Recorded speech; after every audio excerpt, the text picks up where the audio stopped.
All right, folks. We're here. We're getting to it. Back to the guild events finally. And it seems like we're actually just going to be getting right to it. Players are already in lobby. So, go straight to the game. Got username 12354 on the side of Light Owls and Faraway Rami on the side of ZZ40. Pirate versus Barbarian. This generally favors the pirate, I've seen, but it really depends on secondary usage. Let's see it. Okay.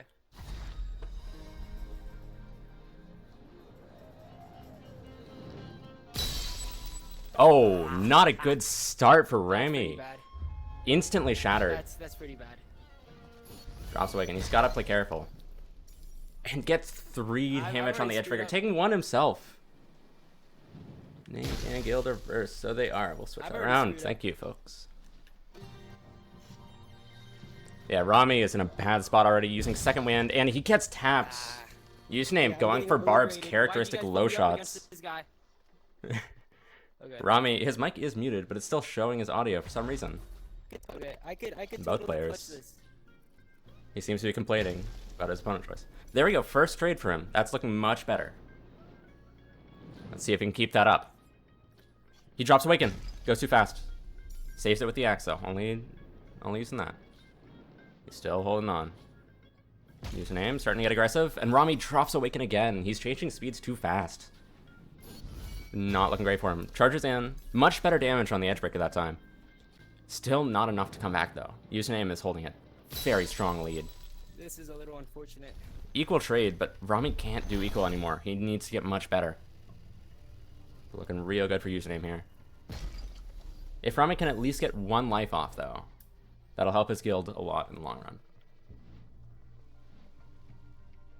Goes in. He actually hits Username. A lot of damage, forcing out a second wind. This is looking workable now. They're shockingly even. Username going for an Edgebreaker. Rami doesn't realize that he has already used it. Uses a secondary, though. Gets 50. That's not bad. Username's blade looking a little short here. Threatening Edgebreaker. Rami. Ooh, takes a lot from it. That's going to be his full blade with awakening damage. He's going to be down to critical parry. He still has that Kriegsmesser, though. Threatening it. He's going to go for it. Looks to. He blocks the sword. Gets his crit parry back. Username's in a scary spot here. 2 pirate blades. Rami doesn't have to worry about awaken. He goes in, taps a crit parry. I don't think he wanted to do that. Let's see. Username dealing good damage there. Okay. Pulling back that lead. Oh, and Rami goes too fast. Loses the blade again. This is so unfortunate. 2 points for Username, though. Much closer that time. He's bodying me. Rami complaining about getting bodied. It happens. Happens to the best of us. This is a little unfortunate. It is unfortunate. Okay, I'll lock in. Lock in. A solid trade there. About even. Pirate does thrive in endgame, so even trades are really quite good for Rami. Both pulling out the Edgebreaker. Ooh, Primrose taps the axe. Username.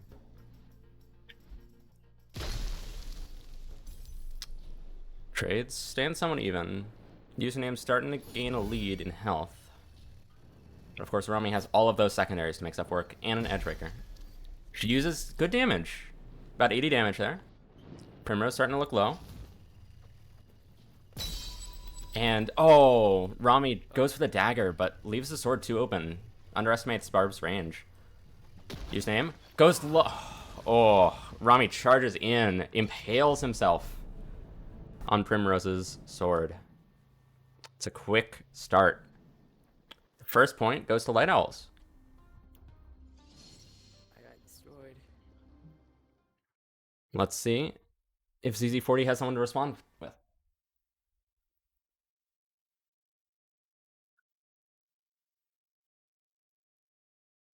At a 3-0. Primrose making that look easy.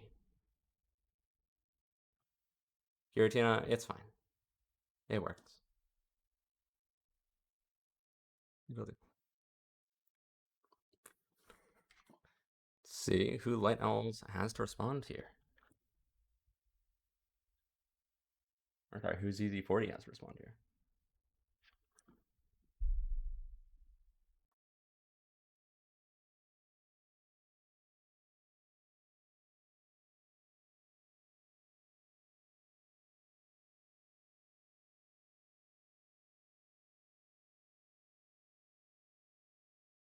Should be getting them in just a moment.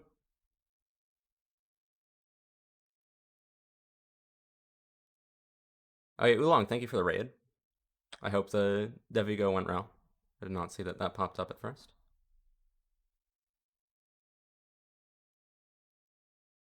Yeah, ZZ40 icon is just the Z's emoji. I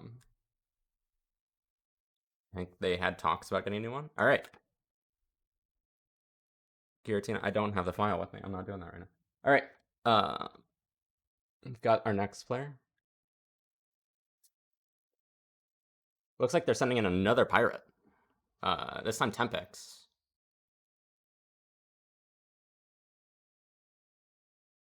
All right, we'll be getting a code from him in just a moment. Tempex, for a long time, been a favor of the main blade for pirate. I think it's more recently become more usable. I think legendary is still preferred by many pirates, but let's see what it can do with it. It's generally well known. Generally, he's taken down some good players, though doesn't have any particularly impressive tournament placements to note. All right, got our code.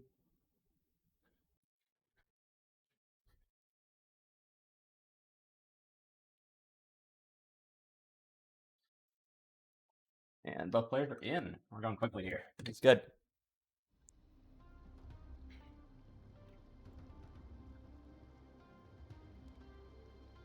Tempex. And I am on fire.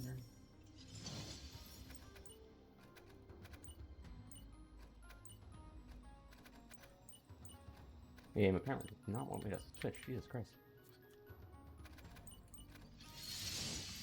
Please hold for one moment.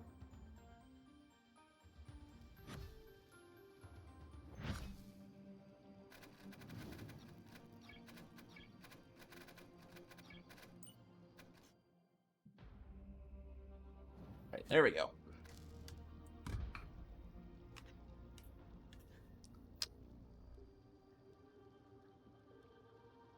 Players are free to go whenever they're ready. There we are. Classes are locked in. Tempex seems to be waiting. There we go. And we're into it. All right, back to Pirates map. See if Tempex can make a bit more difference. I think main blade, yes, he is using main. I think that's going to make a big difference here. That extra range is going to let him get a lot more cut on Barb and hopefully even this out a little bit. Make that range less of a threat. Username immediately going in. Deals a big amount of cut. 65 damage to Tempex there. Not a great start. Tempex trying to even it out. Solid trade there. Taking it slow though. Tempex making those large circles. It's leaving his hilt super open. He takes 100 damage. He's on the verge of breaking. And he's gone. Another perfect hit from username. Not taking anything here. They're looking strong here. Coming out in full force. Taps a dagger. That's a powerful tool away from Tempex. Of course, he does keep his life, but what all is that worth? Good hit there. Using the edge breaker, but he's running out of resources. Pulls out the secondary. Does a little jumping. Doesn't get anything from it. Only 6 damage. That's the rapier gun. That's a powerful body strength tool. So, of course, fighting a barbarian, you're not going to be able to get many body shots in, especially if they're playing with their sword forward, as username is. Oh, goes in straight to the chest. Tempex down 1. Tempex jumping like Mario. Yep. You gotta get that movement. No, not sure how well it's serving him. Username charging forward early. Tempex, better cut, but not enough awaken maintained. And again, Tempex is just leaving his hilt too open. He's getting those, taking those big cuts without being able to get anything in return. And again, at least deal some awakening there, but It's just taking too much cut to possibly survive. Unless he can get something crazy here, maybe forcing an awaken drop, and he doesn't. No, not enough. Fair amount of damage, but he's going to need to do so much more to come back in this round. And Username. He pushes for it. Username regains awaken just in time. That was going to look really bad. That could have broken him. But instead, Tempex shattered. Not using second wind yet. Gets tapped on the ward. He's playing a dangerous game. Going to secondaries. Deals 50. That's the start. If he can get Username broken here before using second wind, it might be possible for him. Of course, Username still has an edge breaker and a lot of powerful util. He does get it. Okay. Both players using second winds. Never mind, Tempex is not using second winds. He's going to hold on. Using the Crease Master? Username. Goes for an edge breaker. Tempex blocks it. He is forced to use second wind finally. Goes for secondaries. Good hit. 48 damage. Username's starting to get cut down here. It's looking good for Tempex. This is where Pirate really thrives, just being able to cut people down with those secondaries. And again, with the Axe, doesn't get anything, but does stay alive just a little bit longer. Yeah, Tempex does really need to win this. He needs at least a few rounds for his team, or he is over. And he messes up. He can't quite get the hit. Username goes for the center. Tapping him in the exact same spot, pretty much. Tempex looking in a bad spot here. Username having a clean sweep so far. 2 guild members down. Almost, of course. Can't count Tempex out that just yet. And that is a good trade for him. Equal damage. Of course, Pirate, much better in endgame than Persians, or than Barbarian. So, if he can get Username broken at the same time, then he's in a good spot. But no, Username hitting another giant hell shot, and then taking the axe with no damage. Let's see. Tempex holding the swords out, almost doing a animal style, similar to Persians like Mantis. But doesn't get anything from it. There's a good cut. 87 damage. Takes a lot of awakening for it, though. See if that's enough per Username. Threatening Edgebreaker. Oh, goes in. Breaks Tempex, but takes a lot of damage in return. They're an inch off of getting broken. And Tempex does shatter them. Takes 40 blade damage in return, but they're actually looking alright. Both players have used Edgebreaker now. Tempex still has a couple secondaries. Has that dagger. Oh, but he gets tapped. Username. Going 6-0. Looking beautiful so far. Can ZZ40 do anything about this? Like, do they have an answer? Or is Username just going to clean sweep their competition?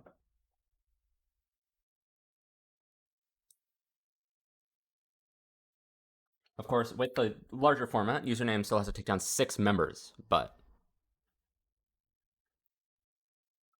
Well, already a quarter of the way through that. See what more they can do. Right. ZZ40 now responding with a Tyrant. This seems like a much better pick to deal with a Barb. I'd say Tyrant versus Barb, we don't see a lot of it just because of the lack of Tyrant players, but it has gone both ways. I think it generally favors the Barb a little more, but a competent Tyrant can totally take them out. Dogeboy, I don't know much about him, but I've heard some things. He seems fairly competent. He's played some leagues, done some work. Of course, I think Username just Dogeboy sweeps. You think so? It's possible. Let's see. Username did just recently get up to League 1, finally. They've been in the league system for a long time. They just finally got up to League 1. They seem to be holding their own there. Which, I mean, obvious sign of their strength as a player, outside of just this kind of dominant display so far. But, well, let's see. See how they handle Tyrant. Tyrant has generally been considered one of the strongest classes right now, so it's hard to say how this will go.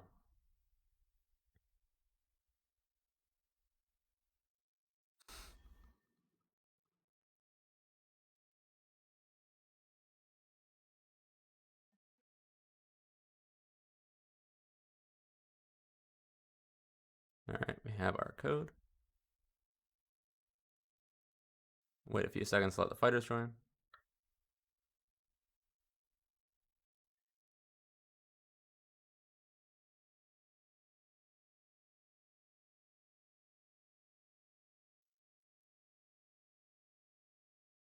All right. You're set up. We'll go to the game. We now have Dogeboy. Name's updated. All right. Onto Tyrant's map now. Let's see what can be done here. Username has not fought a single game on their host yet, so ZZ40 has had really every advantage available to him. This is looking much better. Dogeboy takes a fair amount of cut damage, but Username not keeping Awakened enough just takes a huge amount, like an equal amount in Awakening. If Dogeboy can just hold that Awakened, yeah, it deals more damage to Username on their Edgebreaker. Username takes 12 from their Edgebreaker, Dogeboy only taking 9. Okay, bigger hit from Username there. Starting to pull things back in their favor. Dogeboy returns. Both players starting to get low in health. And again, Dogeboy just doing Tyrant's tip traits. What Tyrant does best. Not taking any cut, just dealing a bunch of Awakening. Username not keeping that up quite enough. Oh, but Dogeboy drops. Completely shatters him. He's going to go for an Edgebreaker here. And breaks Username. Okay, they're equal. Completely equal in material. I will say that Tyrant probably has the edge here just because of that extra Awakening damage. Yes, and Username already down to critical parry. Dogeboy looking really good here. Let's see. Username. Okay, Dogeboy charges in, takes nothing on that crit parry. He's not using ward here. He's playing a little dangerous. And he gets body shot for it. He should have used the ward. Update the score. I can do that, yes. Scores are updated. Thank you, folks. Username continuing the streak. You gotta use that ward. You gotta play careful. Dogeboy drops a bit of Awaken, takes a huge hit there. Username with an early lead. Can Dogeboy recover it? Yes, he does, actually, with a perfect hit. Only taking 9 damage. That'll equalize things.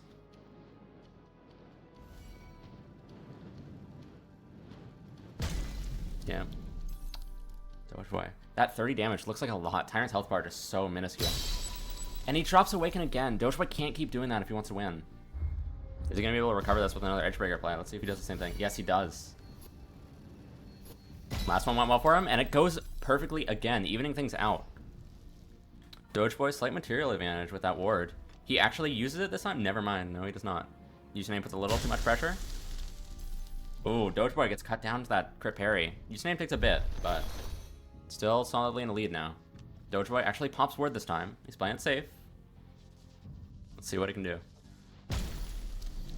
It's a good block there. 50 damage off of Username. Oh, he goes for a dirty little body tap there.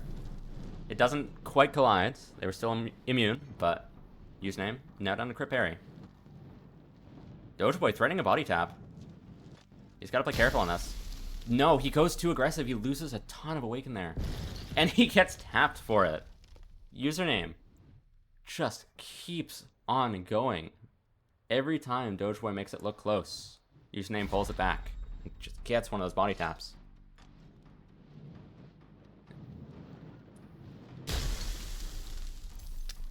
First trade comes out. Username getting that cut damage. They're maintaining like half Awaken on Barb, but it just doesn't matter because they just get so much cut every time. Keeping it even, easy. Keeping it even. Keeping it close. No, okay. Dogeboy shatters. I can't see him pulling it back with just an Edgebreaker this time. Oh no, and Username pushes in. Forces out both the second win and the critical parry. That is horrible for Dogeboy. And he drops Edgebreaker, taking... Username takes nothing. Dogeboy just slowly getting worked out. And his sword's gone. Username takes another one off of the sleepers. Can they be stopped? I'm not sure at this point. Dogeboy brought it closer than any of the others, but still couldn't get a single round. What can CZ40 even do here? What is their option?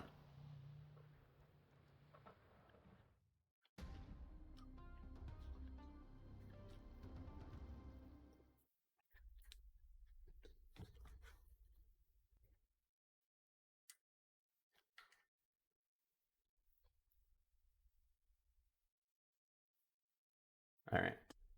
Well, let's see who they have next. Doge Boy is gone, Dopey. He got swept.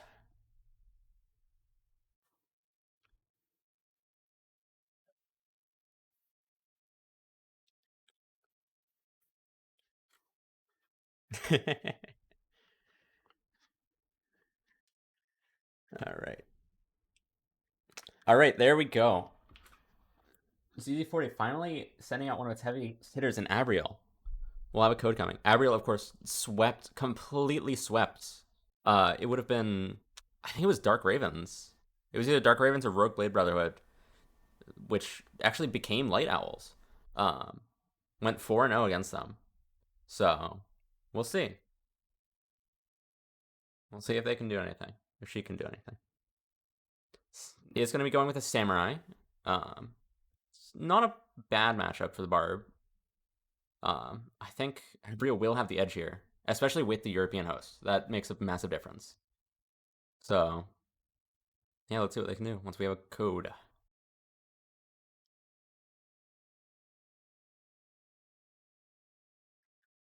I'm hearing claims of Abriel being washed in the chat. Suppose they'll have to prove that.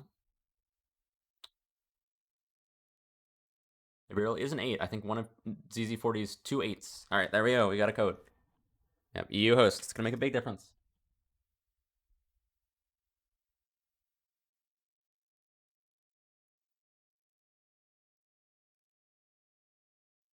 All right, both players are already in, and we're already going to the game. They are going faster than I can.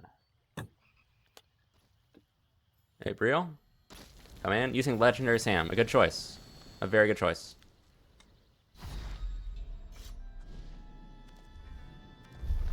Hey, Brio. Looking bouncy here. It's movement heavy. Drops Awaken. Just uses the secondary to stall him out. It's not a great start. Username getting a secondary off Abriel just for free. Abriel goes in, takes a lot of cut, does deal some awakening in return, but Username's taking this early lead. And again, Username takes almost nothing in that trade. Abriel needs to get her awakening up a little more. Okay, Abriel. Oh! Abriel tries to block with a secondary, gets body tapped. Jesus. Yeah, Abriel is moving a little too much, dropping awaken a little too often. And that's giving Username openings. After that body tap, there we go. That's what Abriel needs. A perfect cut, pretty much. Only 1 damage. Keep those up, and they're golden. All right, about an even trade. It's in favor of Abriel. Abriel. There we go. This is much better. Abriel controlling the speed, just getting cuts. Username close to breaking. Still has a bit of a sword left, though. Goes for an Edgebreaker? No, cancels it. Tries to switch it into a attack. Doesn't quite get anything. Just barely misses Abriel's head. Abriel has been broken. Username's not using second wind yet, just wards instead. Oh, and Abriel drops Awaken. Players are pretty even now. They look to be trading Edgebreakers. This will be in favor of Abriel. Oh, and Username goes too fast. Drops the Edgebreaker. Down to just the crit parry. Abriel, crit parry. Both secondaries available, but does get their sword absolutely smashed while trying to hit Username. Brings out the secondaries. Blocks the Edgebreaker with 1. Abriel's sword not quite on crit parry.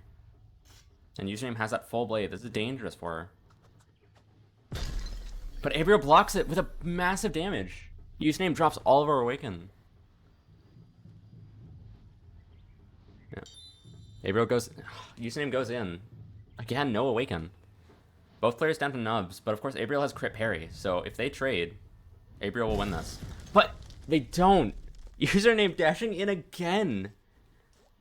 This doesn't even look like a European host. Username's just going insane! Abriel almost had it there, but again, these body shots just coming through. Good first trade, though. That's a good start. Yeah. Abriel needs to be more conservative with the ward, I think. Save it for later in the game when they're maybe at a disadvantage. But no, they're using it now, and it gets taps. Suppose it was good they used it. Getting that awaken, gets a trade. Takes a lot of awakening, or takes a lot of cut, but gives some awakening back. Username has about evened it up here. Can Abra respond? Yes, a very good cut there. Username actually has advantage in Awaken there, which is unexpected. Abriel drops Awaken for a second, brings out a secondary, and it gets traded. Pretty much no damage on Username. Abriel goes forward. Small trade, but keeps widening that lead. And Username drops Awaken. Okay, Abriel's looking much better here. Has so much to work with. Username, threatening. Abriel brings out both swords. Okay. Playing careful. She does break. Use a second wind. Username's gonna push here. Abriel goes for the Edgebreaker. Hits it. A lot of damage there. Username's almost down to crit parry, but not quite. This is looking much better for Abriel. Can he at least get a round off of Username here? Oh my god, takes just entire blade worth of damage. Is all the way down to the second wind. Oh, down to the crit parry. Okay. Gets her blade back. Still has that secondary. And threatens again. Okay. Username's down to crit parry. Abriel took a lot of damage from that, though. Still has that secondary. Still has a sword. Username gets a body tap, but no awakening. This is tense here. Abriel pushing in. There we go. Hits the crit parry. Doesn't take any damage. He's playing careful. She's playing careful. Yes, she guards it. Doesn't deal much damage to Username, though. Only like 3 damage. And is down to the last little bit of a nub. 30 damage. That's not going to be enough. Abriel's going to have to make a massive play here and charge in with the primary. And she almost gets it. But Username holding forward. Sweeping half of ZZ40 already. This is looking tough for them. Light Owls is Username, not even Light Owls, it's just Username, is looking completely dominant. ZZ40, still four members left. They would have been done in the old format, but they still have a little more. Yeah. And ZZ40 does still have Nitro. They have options still, but it's looking rough. They're going to have to make a massive comeback here. Someone's going to have to make an equal, if not better, run than Username to bring this back.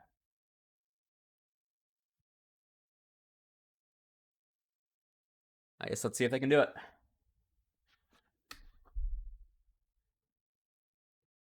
Yep, they are bringing out Nitro on the Persian. This can be a good counter to Barb, but it is difficult. He's got to play carefully here. And Username, with the body taps that she's got, or they've got, I don't know their gender actually. I don't know. It's going to be difficult for Nitro. It's going to be an uphill battle. Both players are in. Ready to go.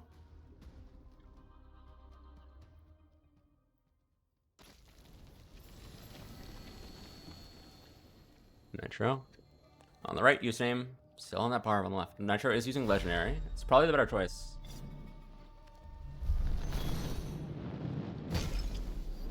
Yeah. This barb does not opt to max awaken. Yes, this is true. Get to that angle. That looks good. Alright. First trades are going through. Not much. Nitro. Just holding that awakening. But still takes 30 damage. Yeah, and the difficulty is, like, Barb or not Barb, but Persian has oh, never mind. That Nitro, get a perfect Edgebreaker. Username drops Awaken. And again, they drop Edgebreaker again. Nitro is in a massive lead now. Can he survive getting broken by this Edgebreaker? No, he cannot. He is broken. Of course, still a Persian. Still have those 2 blades. Nitro has most of one left.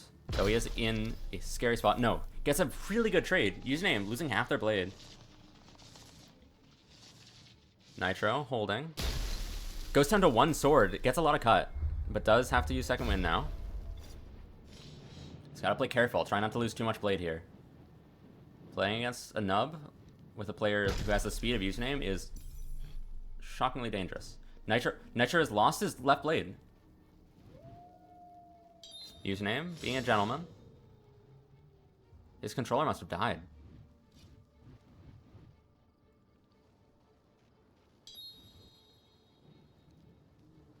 You hear the back? Okay, it's back. Nitro is only holding one sword. Okay, he catches it.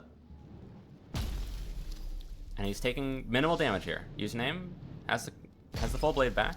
Not anymore. Nitro just holding that awaken perfectly. Username finally getting cut down here. Is this going to be the end of their streak? Maybe not yet. Takes nothing there. Deal some damage to our... oh, we have a scam shot. Whatever. That's how it is. Actually, Username doing a lot of damage here. Still has a little bit of a blade left. They could get a body shot here if Nitro doesn't play carefully. And he's not really. But he catches it. Username finally losing a life. Gets taken down once.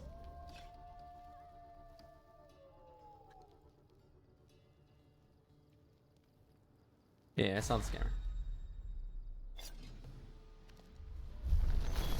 Alright. Nitro starting off with a really good cut here. Username. Blade cuts down. Uses word. Is trying to avoid that body trap.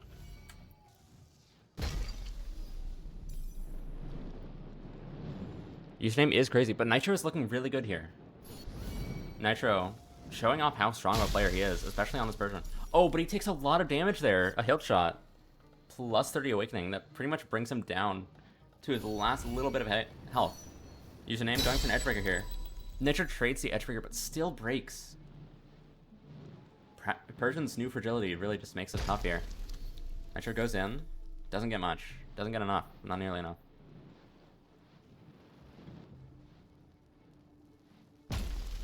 A good cut there, but takes a lot of awakening. He's going to be forced to second wind here, most likely.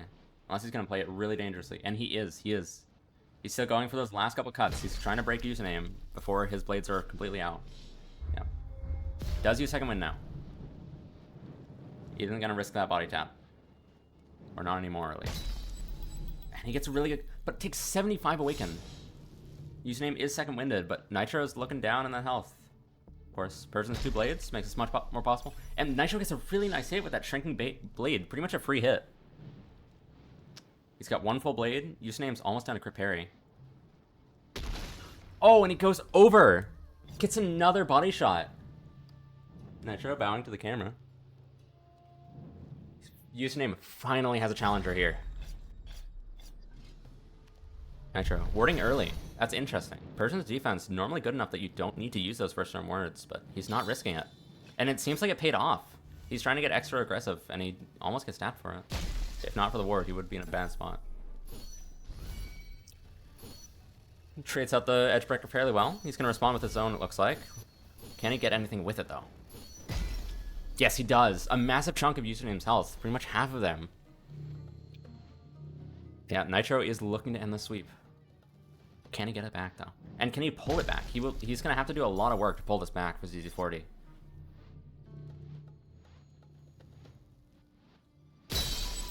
Nitro breaks. Actually takes a lot of damage there. Username not taking much. Of course, Nitro has pulled stuff just like this back last round. It's totally possible. Especially as a Persian. And yes, he gets a really good cut there. Forces out the second wind, yep. Still has a blade to work with, so he's going to be able to get some more cut here. He charges in. Gets a little, not a ton, and is forced to use second winds. He still holds a pretty solid lead over Username right now, though. Oh! Username goes for the other blade, but actually drops Awakening. So Nitro, yes, is just going to stall for time. Minimize damage. Username down to the crit parry. Nitro is looking good here. Has 2 full blades left, and the crit parry. Gives Username the crit parry. He's just going to look to trade this out to the end of the game. Not looking for body shots. Oh, he plays a little dangerously there. Almost drops Awaken. And Username goes below. Finally takes one off of Nitro. Oh, Nitro got a little too aggressive there, I think.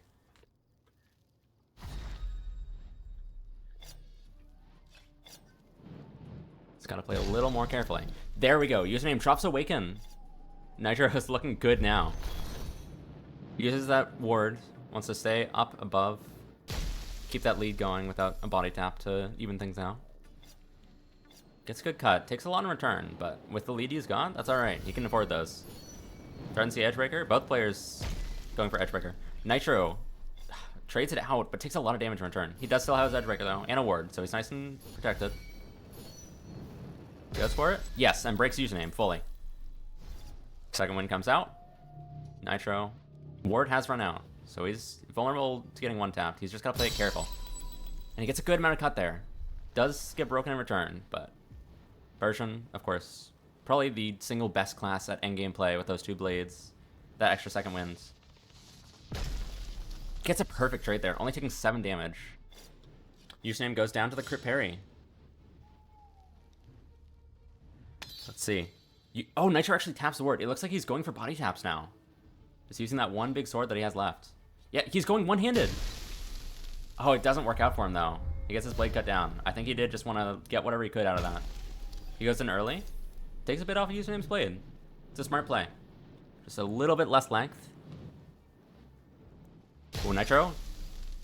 Gets a little dangerous for him. He loses a lot of his blade, but he's still holding on, and username is running out of options here. A super short blade is going to have to either get some perfect trades or get a body tap. And no, Nitro finally puts an end to this fucking rampage that username has gone on.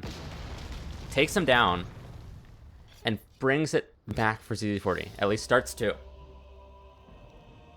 Let's see if he can continue it. He has to get a lot back here.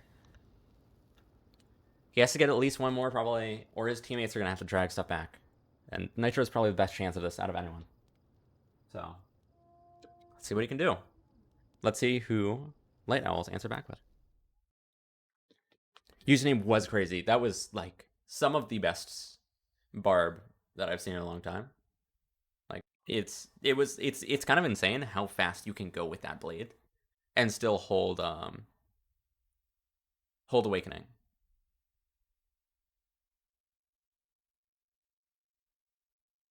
So, yeah, username showing some just impressive skills. Oh, thank you, Viking. I appreciate it.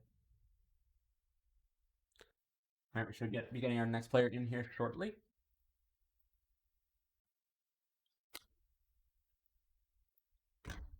Yes, okay, and we have a Blaze Wands. Probably the current best pirate in the game coming out.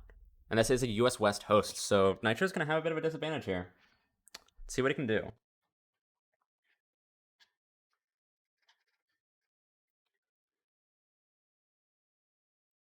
I have the feeling that game versus username took a lot out of him.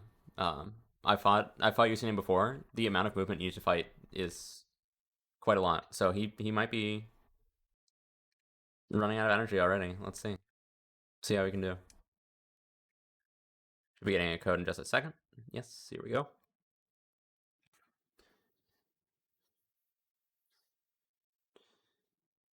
Oh, okay, it may be a second. He's got to set up his play space.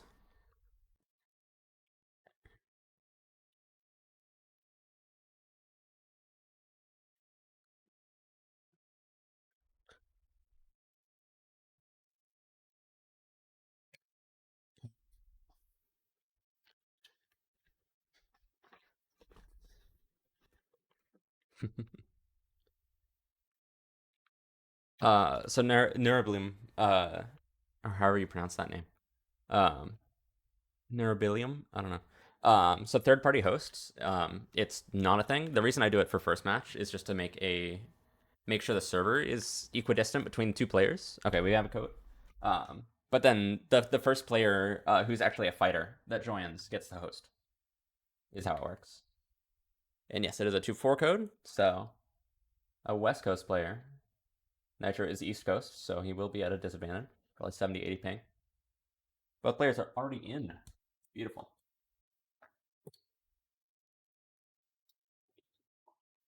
Yeah. A Blaze Wand using main pirate. Interesting. Here we are.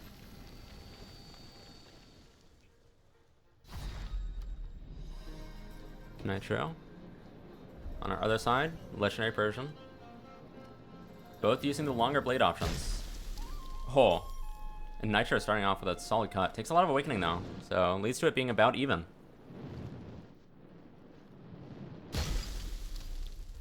Yeah, trades staying even here. Both of these are pretty endgame heavy classes. Pirate with the secondary is Persian with those 2 blades, so both of them kind of don't care about breaking early. They can both pull it back easy enough. Nitro, threatening an Edgebreaker, doesn't actually go for it though. Instead, he tries to get a trade and just breaks his blade. Now Blaze One starting to get a strong lead, has half their health bar remaining. Yeah, Nitro, again, just not being able to get space. Blaze One is being very controlling in the center here. He's holding down the blade in front. Oh my god, that was a very smooth ward motion. Does it in one nice thing. But then flicks and loses their blade. Okay.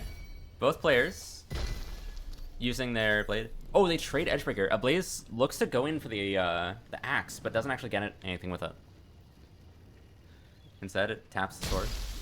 Oh, Nitro with a beautiful hit on the sword there. Ablaze trying to go for that dagger. It just doesn't work out. Nitro being slow. Yes, this is likely a body shot matchup. Though Nitro is not playing it that way. He's got some really nice trades here. He's pulled it back quite impressively. Ablaze does still have that dagger. That can make a big difference. And a crit parry, of course. And that rapier, which is going to get 70 cut. Actually really good for him.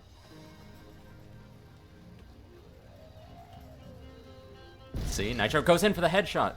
Hits it. There we go. He's starting to pull this back. Nitro does, of course, have one life down already. But let's see. He can still work with that. Popping ward early from Nitro. It's an interesting choice. Well, these early trades have not been in his favor. Nitro seems to be doing best when both players are kind of down on resources. He's doing some wacky movement, losing a bit of Awaken. Blaze One holding it. Oh, Nitro goes in for a really good cut, evens things out. Takes a lot himself, but that's very much worth it to him, I would imagine. Ablaze taking the dagger out, threatening with it. Has that ward active, so. Oh, Nitro hits a dagger, takes a lot from it. I think he just barely lost his Edgebreaker there. Ablaze going for the Edgebreaker, cancels it. Nitro. Oh, Ablaze got the Awaken back just in time. Nitro takes his whole sword in damage.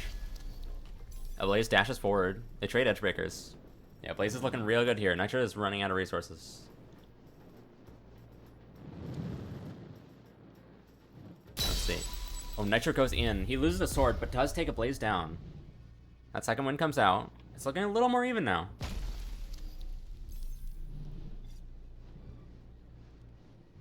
And Nitro technically should drop. Oh, Nitro has used crit parry. Okay.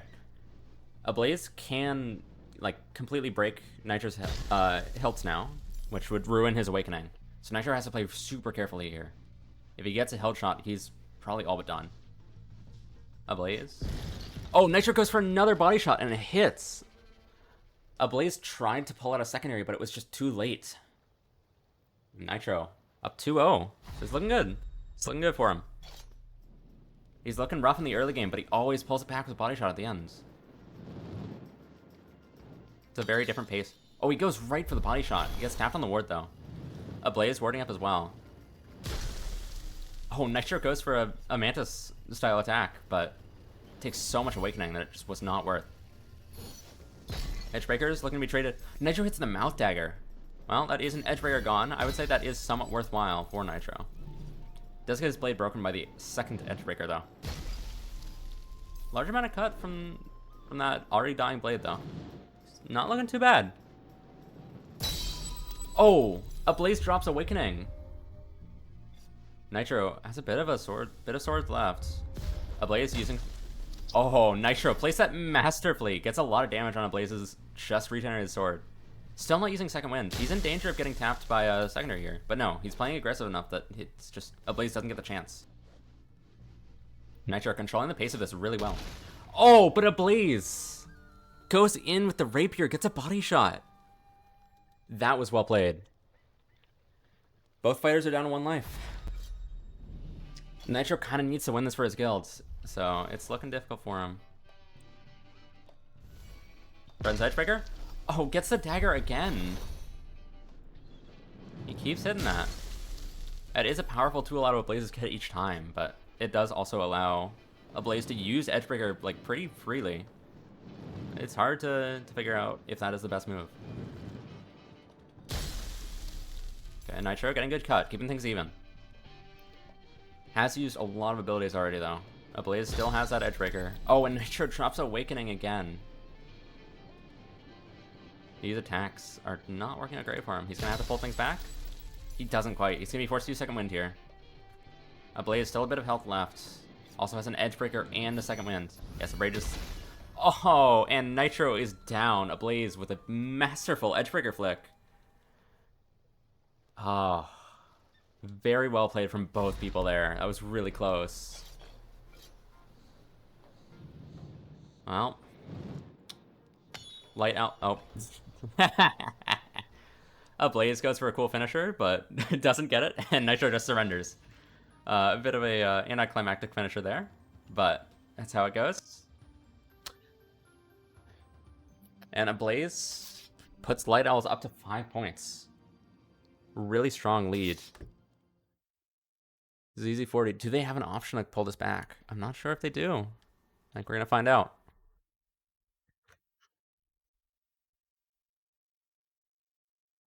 We'll find out very shortly.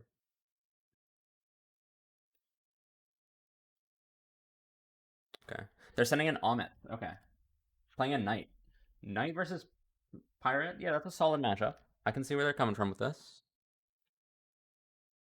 We'll be back on ZZ40's host, which is good for them, because West Coasters generally don't have great ping on other people's host. Just waiting for a code here. Yeah, it is 1st to 8. So, Light Owls still need to take 3 more out, and if ZZ40 wants to come back in, they have to take out 7 players. Which is, it's a difficult proposition, but hey, if Primrose can take out 4, ZZ40 could do the same thing. We'll see. And of course, Ablaze is down to just 1 life. So, he'll be trying to use everything he can just to get as many lives off of Amit as possible. Amit's just going to want to try and get that kill. Get that kill before losing a life. It sounds like ISAB. Not made that connection before. I'll take it. I will take it. Alright, we have a code. Oh, Amit's actually West Coast. Okay, interesting.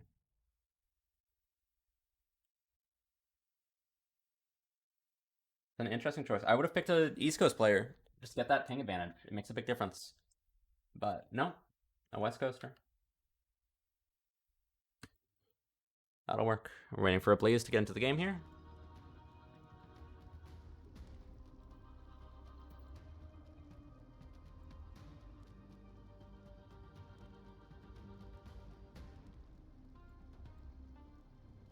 Yeah, 8 points to win. ZZ40 does still have some time to pull this back. They're going to need to get about 2 kills for every kill that that Light Owls makes. So, all the players have a task ahead of them. Blaze 1, bring out this pirate. 675 wins on that. It's an impressive number.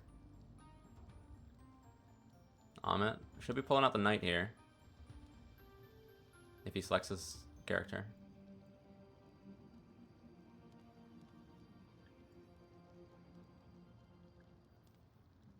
Nope, Amit has selected Knight. That 1900 elo. 185 wins. He's not looking too bad.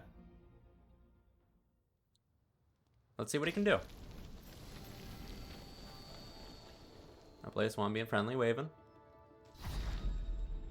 Using Legendary here. Okay, Ablaze is giving up the lives. So they actually kill at the right time. It's good. They're following proper protocol. Yeah, interesting choice. I actually do think Knight is very good against Pirate. You can just soak up those secondary hits with the amount of health you have. Amit seems slightly confused by what's happening. Okay, I think Ablaze is explaining it to him. Yes. Okay, 2 lives taken down. Let's see what Amit can do here. He really needs to just avoid body shots at all costs and just get a tap onto Ablaze. Use Knight's massive health pool, just like survive, and if you can get Ablaze down into a bad enough spot, just take it. Okay, yes, he goes in early. He gets a lot of damage. That's good. That's really exactly what he needs.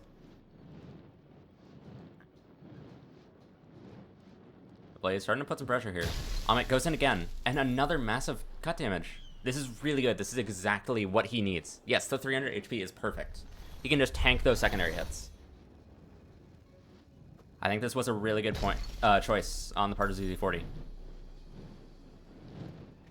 Does take a bad trade there, but again, it's night. He has the health to suck that up. Oh, and again, takes a massive hit from the dagger. Still alive though. Again, just Knight's massive health pool.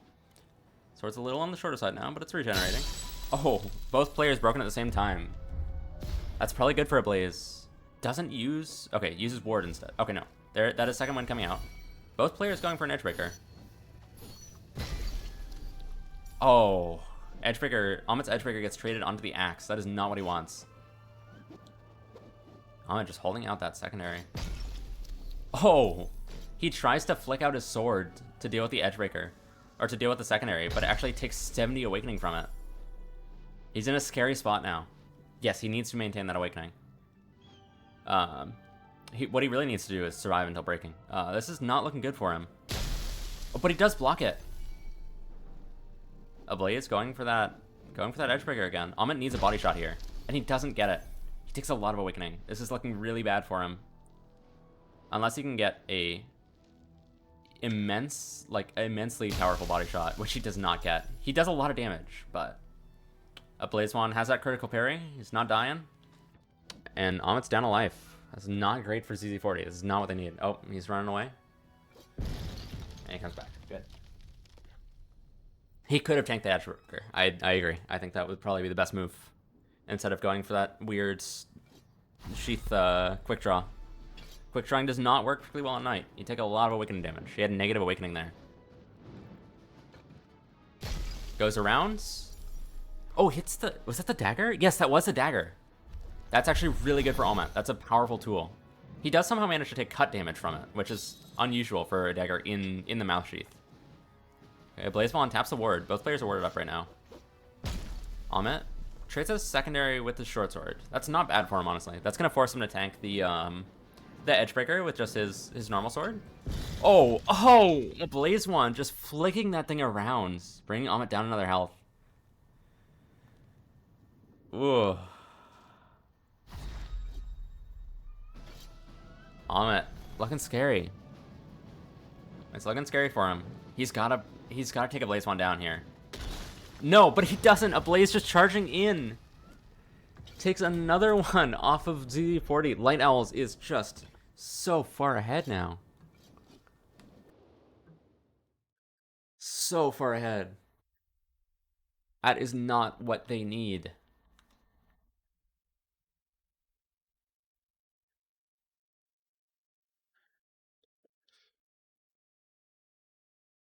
Yeah, now they need a fucking miracle run at this point.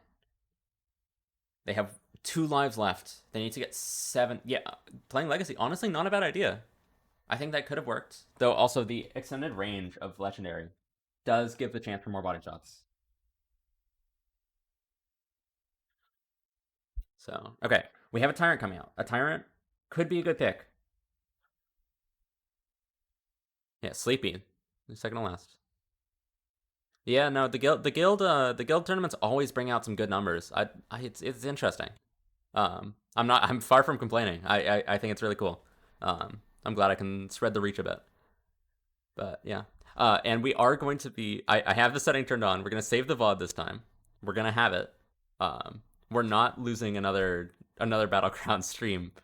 So this will be watchable in the future. Thank God. Yes, Barb could be a good counter. I'm not sure if they have a Barb player is the issue. I think I don't know ZZ40's lineup that well. Sleepy is their leader. Of course the Sleepers, which he founded, merged with D40. So Sleepy kind of helmed both of those. Yeah, Gamer and Sleepy left. So I think that's a Ronin and a Tyrant. So they don't. Well, again, they're bringing out a Tyrant right now. So this is probably their best chance to make a comeback. Tyrant, just such a powerful class right now. Best of the best, top of the meta. Blaze is such a strong opponent, though. So we're gonna have to see. We're really gonna have to see how they do. Game remains Persian. Okay, they do have, yeah, they can still run a Persian. They've not gotten swept. They've got a point, so it's not a sweep. Not quite a sweep. And they might get a second here.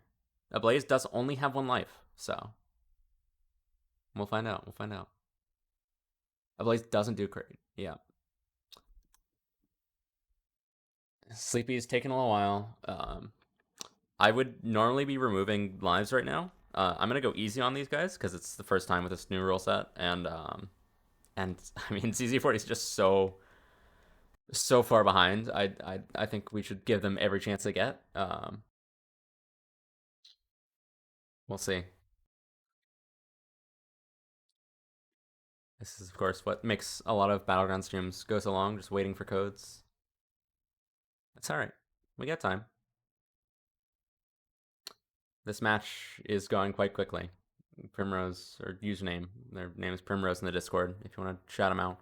But username did stuff real quick. Okay, it's another 2-4 code. Interesting. I would really expect them to bring out a higher ping host. All right. Getting into it. See how we go.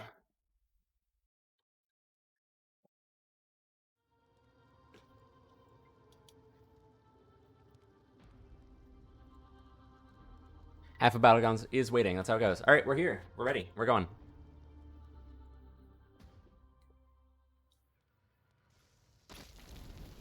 Sleepy. Yeah, bring out Tyrant. This is their second Tyrant this match. We've seen a lot of Tyrants, a lot of Pirates, some Barb. Okay. Ablaze Wand is letting him take lives. It's good. Yeah. Sleepy. One of their last chances. They're going to have to make a big roll here. Really get some momentum going, or this is all over. Sleepy getting all confused. Goes in with the top of Tyrant Sword into the head. It's an interesting look. I don't think I've ever seen a kill like that before. Alright, let's see what he can do. Blaze Wand warding early. That's an interesting choice. Tyrants aren't really great with those early body shots. Oh, never mind. He actually taps the ward. Blaze Wand goes for an edge breaker hit, and Sleepy does not allow it. Yeah, let's move this down a little bit. Fix our camera, let you guys see the health. Yeah. Oh, well, Blaze taking some big damage there. Sleepy looking good here. Looking good. Yeah, Sleepy is doing that rowing, the classic Tyrant move. And goes in 100 cut damage on a Blaze. This is looking good for him. That's looking good. Still has half his health. Oh, does take a lot. He's not broken, though. He's not broken. A Blaze does still have all of their secondaries. Looks like Sleepy's going for a edge breaker here. And he does hit it. A Blaze down to crit parry. Sleepy's looking real good here. This is looking possible for him. He's just gotta watch those secondaries. He does hit the dagger. Takes almost nothing from it. Oh no, that was the crit parry. Never mind. Crit parry gets hit. Sleepy still has a ward active, actually. Oh, takes a lot of cut damage from that rapier. Forced to use second winds. Ablaze is running out of options, though. Sleepy still with that, Oh, okay, 66 damage there. It's getting a little scary. Ablaze still has 2 secondaries. Sleepy does still have the crit parry, though. Sleepy just goes in, not even trying to awaken. He's just looking for cut damage, and he doesn't get much. That's not nearly enough. Ablaze with a full sword. And a dagger, and an axe. Yes, and he goes low. Sleepy gets tapped. He needs to play a little slower and keep that awakening up. He can't just be charging in like that. That's not good for him. Sleepy is playing gate. Yes, he is spacing well. He's just gotta not make those charges. Oh, he taps the mouth dagger. That's a powerful tool. Against Tyrant, that mouth dagger can do a lot of damage. And he blocks another secondary. The Kriegsmesser is gone. I thought that was the edge trigger for a second, but no. Yeah, Sleepy, this is looking much better for him. And again, he only needs that one round. Oh, a Blaze Wand! Almost gets a body tap. Sleepy hits him, though. He backs him off. No! A Blaze going in low again. Sleepy is just not guarding that low area. If a Blaze takes this, It's looking rough. Sleepy down to just 1 life. Takes a lot of cut damage. See, there's where I'm saying that dagger can be scary. It's short, but it deals a lot of damage, especially with the awakening.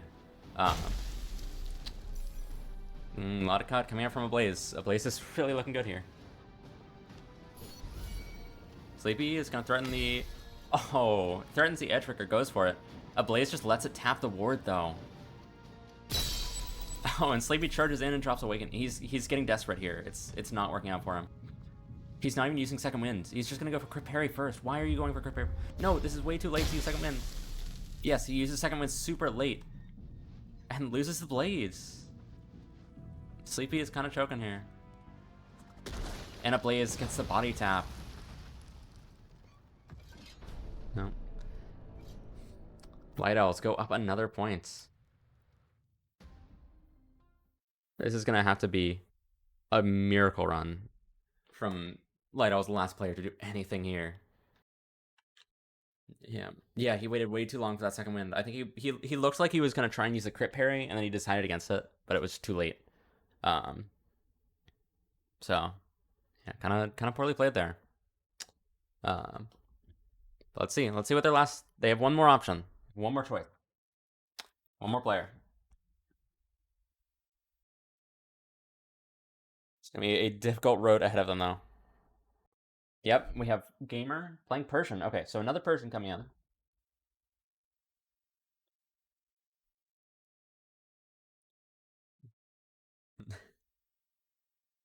Let's see if they can do anything. Let's see. Persian is not a bad matchup for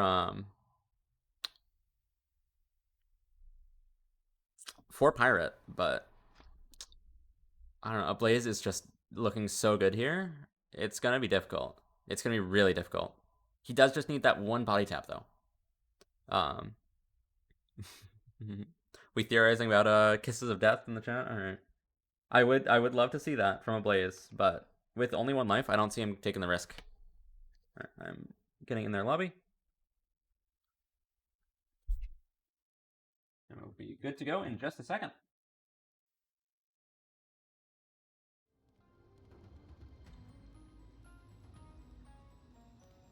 Gamer is the last hope of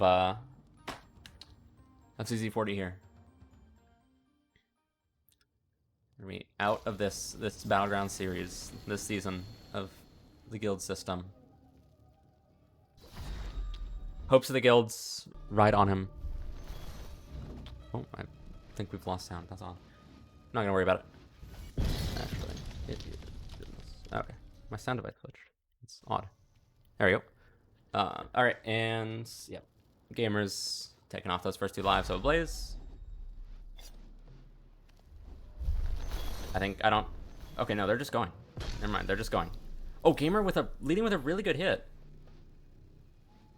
Okay, that's a good start. That's a good start. Gamer's going really fast here, actually. He's keeping a lot of Awaken, though. Not enough. He takes a lot there.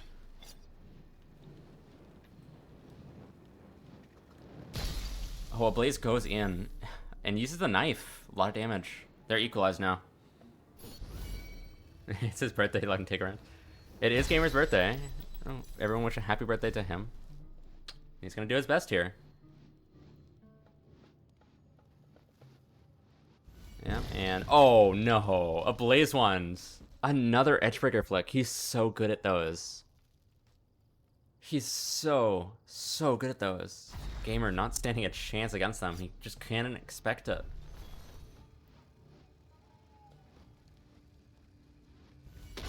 And oh, again. Gamer gets taken down incredibly quickly. And that is it for the Light Owls. That is it.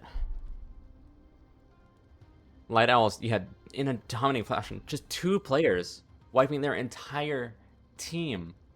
Primrose and then a Blaze one, both in just perfect form. I don't think I've seen many things as good as that in a little while. That Barb, that Pirate, both looking immaculate. All right. So, with that, I think we're going to take a brief 15-minute break or so, 10, 15 minutes. And then we're going to be back for Valhalla versus the Graveyard. So Valhalla, of course, one of our most established guilds. And then Graveyard, newer, but has a lot of promising players in it. So we'll see how it goes. And I will see you guys in a few minutes.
All right, let's get back to it, yeah? We have Valhalla versus the Graveyard. Valhalla, of course, very well established. Almost beat Peacekeepers in their last outing. Graveyard, newer, but they have some very impressive talent. And the players we will be seeing first for Graveyard is Mary Elliott, who I believe is a European Knight player. And we have the one and only Mr. Second place in the leaderboard, at least last I checked, Love Arrow. The man himself, the ridiculous fucking barb that does weird stuff. So let's get into this, yeah?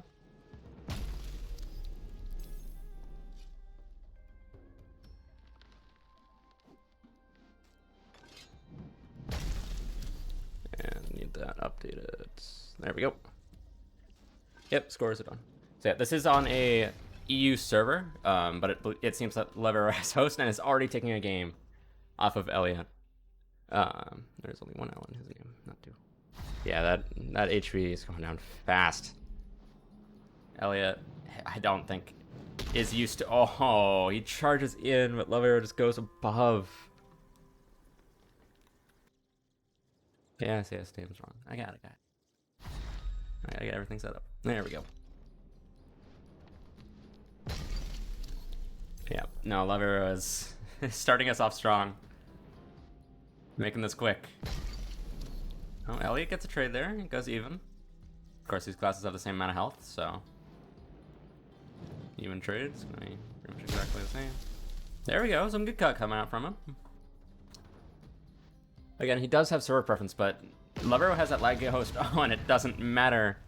It's already over for Elliot. Love Arrow gets the first one. First of many. Well, we'll see. Of course, Graveyard will not get host, which is quite good for them.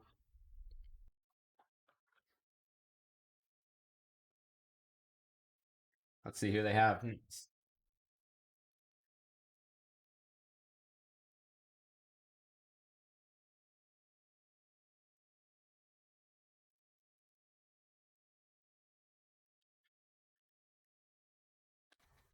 I got this set up.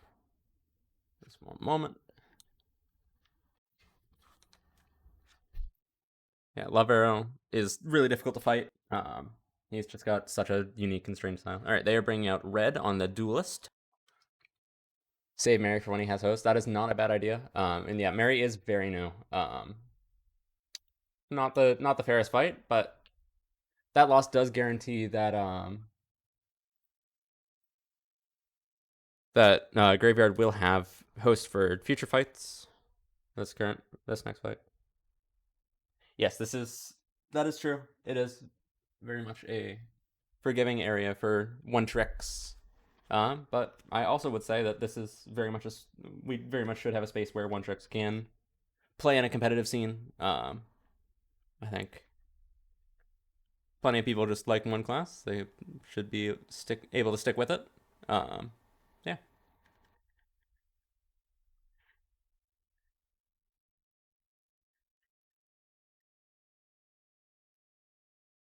And despite being one trick, Love Arrow is very skilled. His style is very unique and hard to read. At least placement. I haven't done placement matches for half my characters. Like, that's how it goes sometimes. People like one class. You stick with it.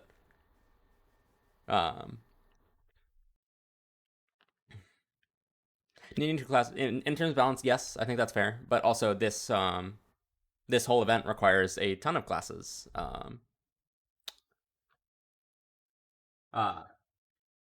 In a team format instead of singular player.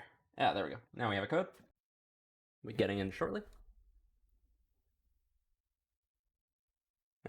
And I think this is Love Arrow's first real competitive play. I don't think he's been in any fight nights, or of course he was not an EBI. So, oh, I'm a fighting. Gotta get off that. Oh no. Oh, hold on 1 second. That might not be good. Alright, well, I'll go to game. Of course, Lover has not taken anything yet. Red is free to start whenever he wants.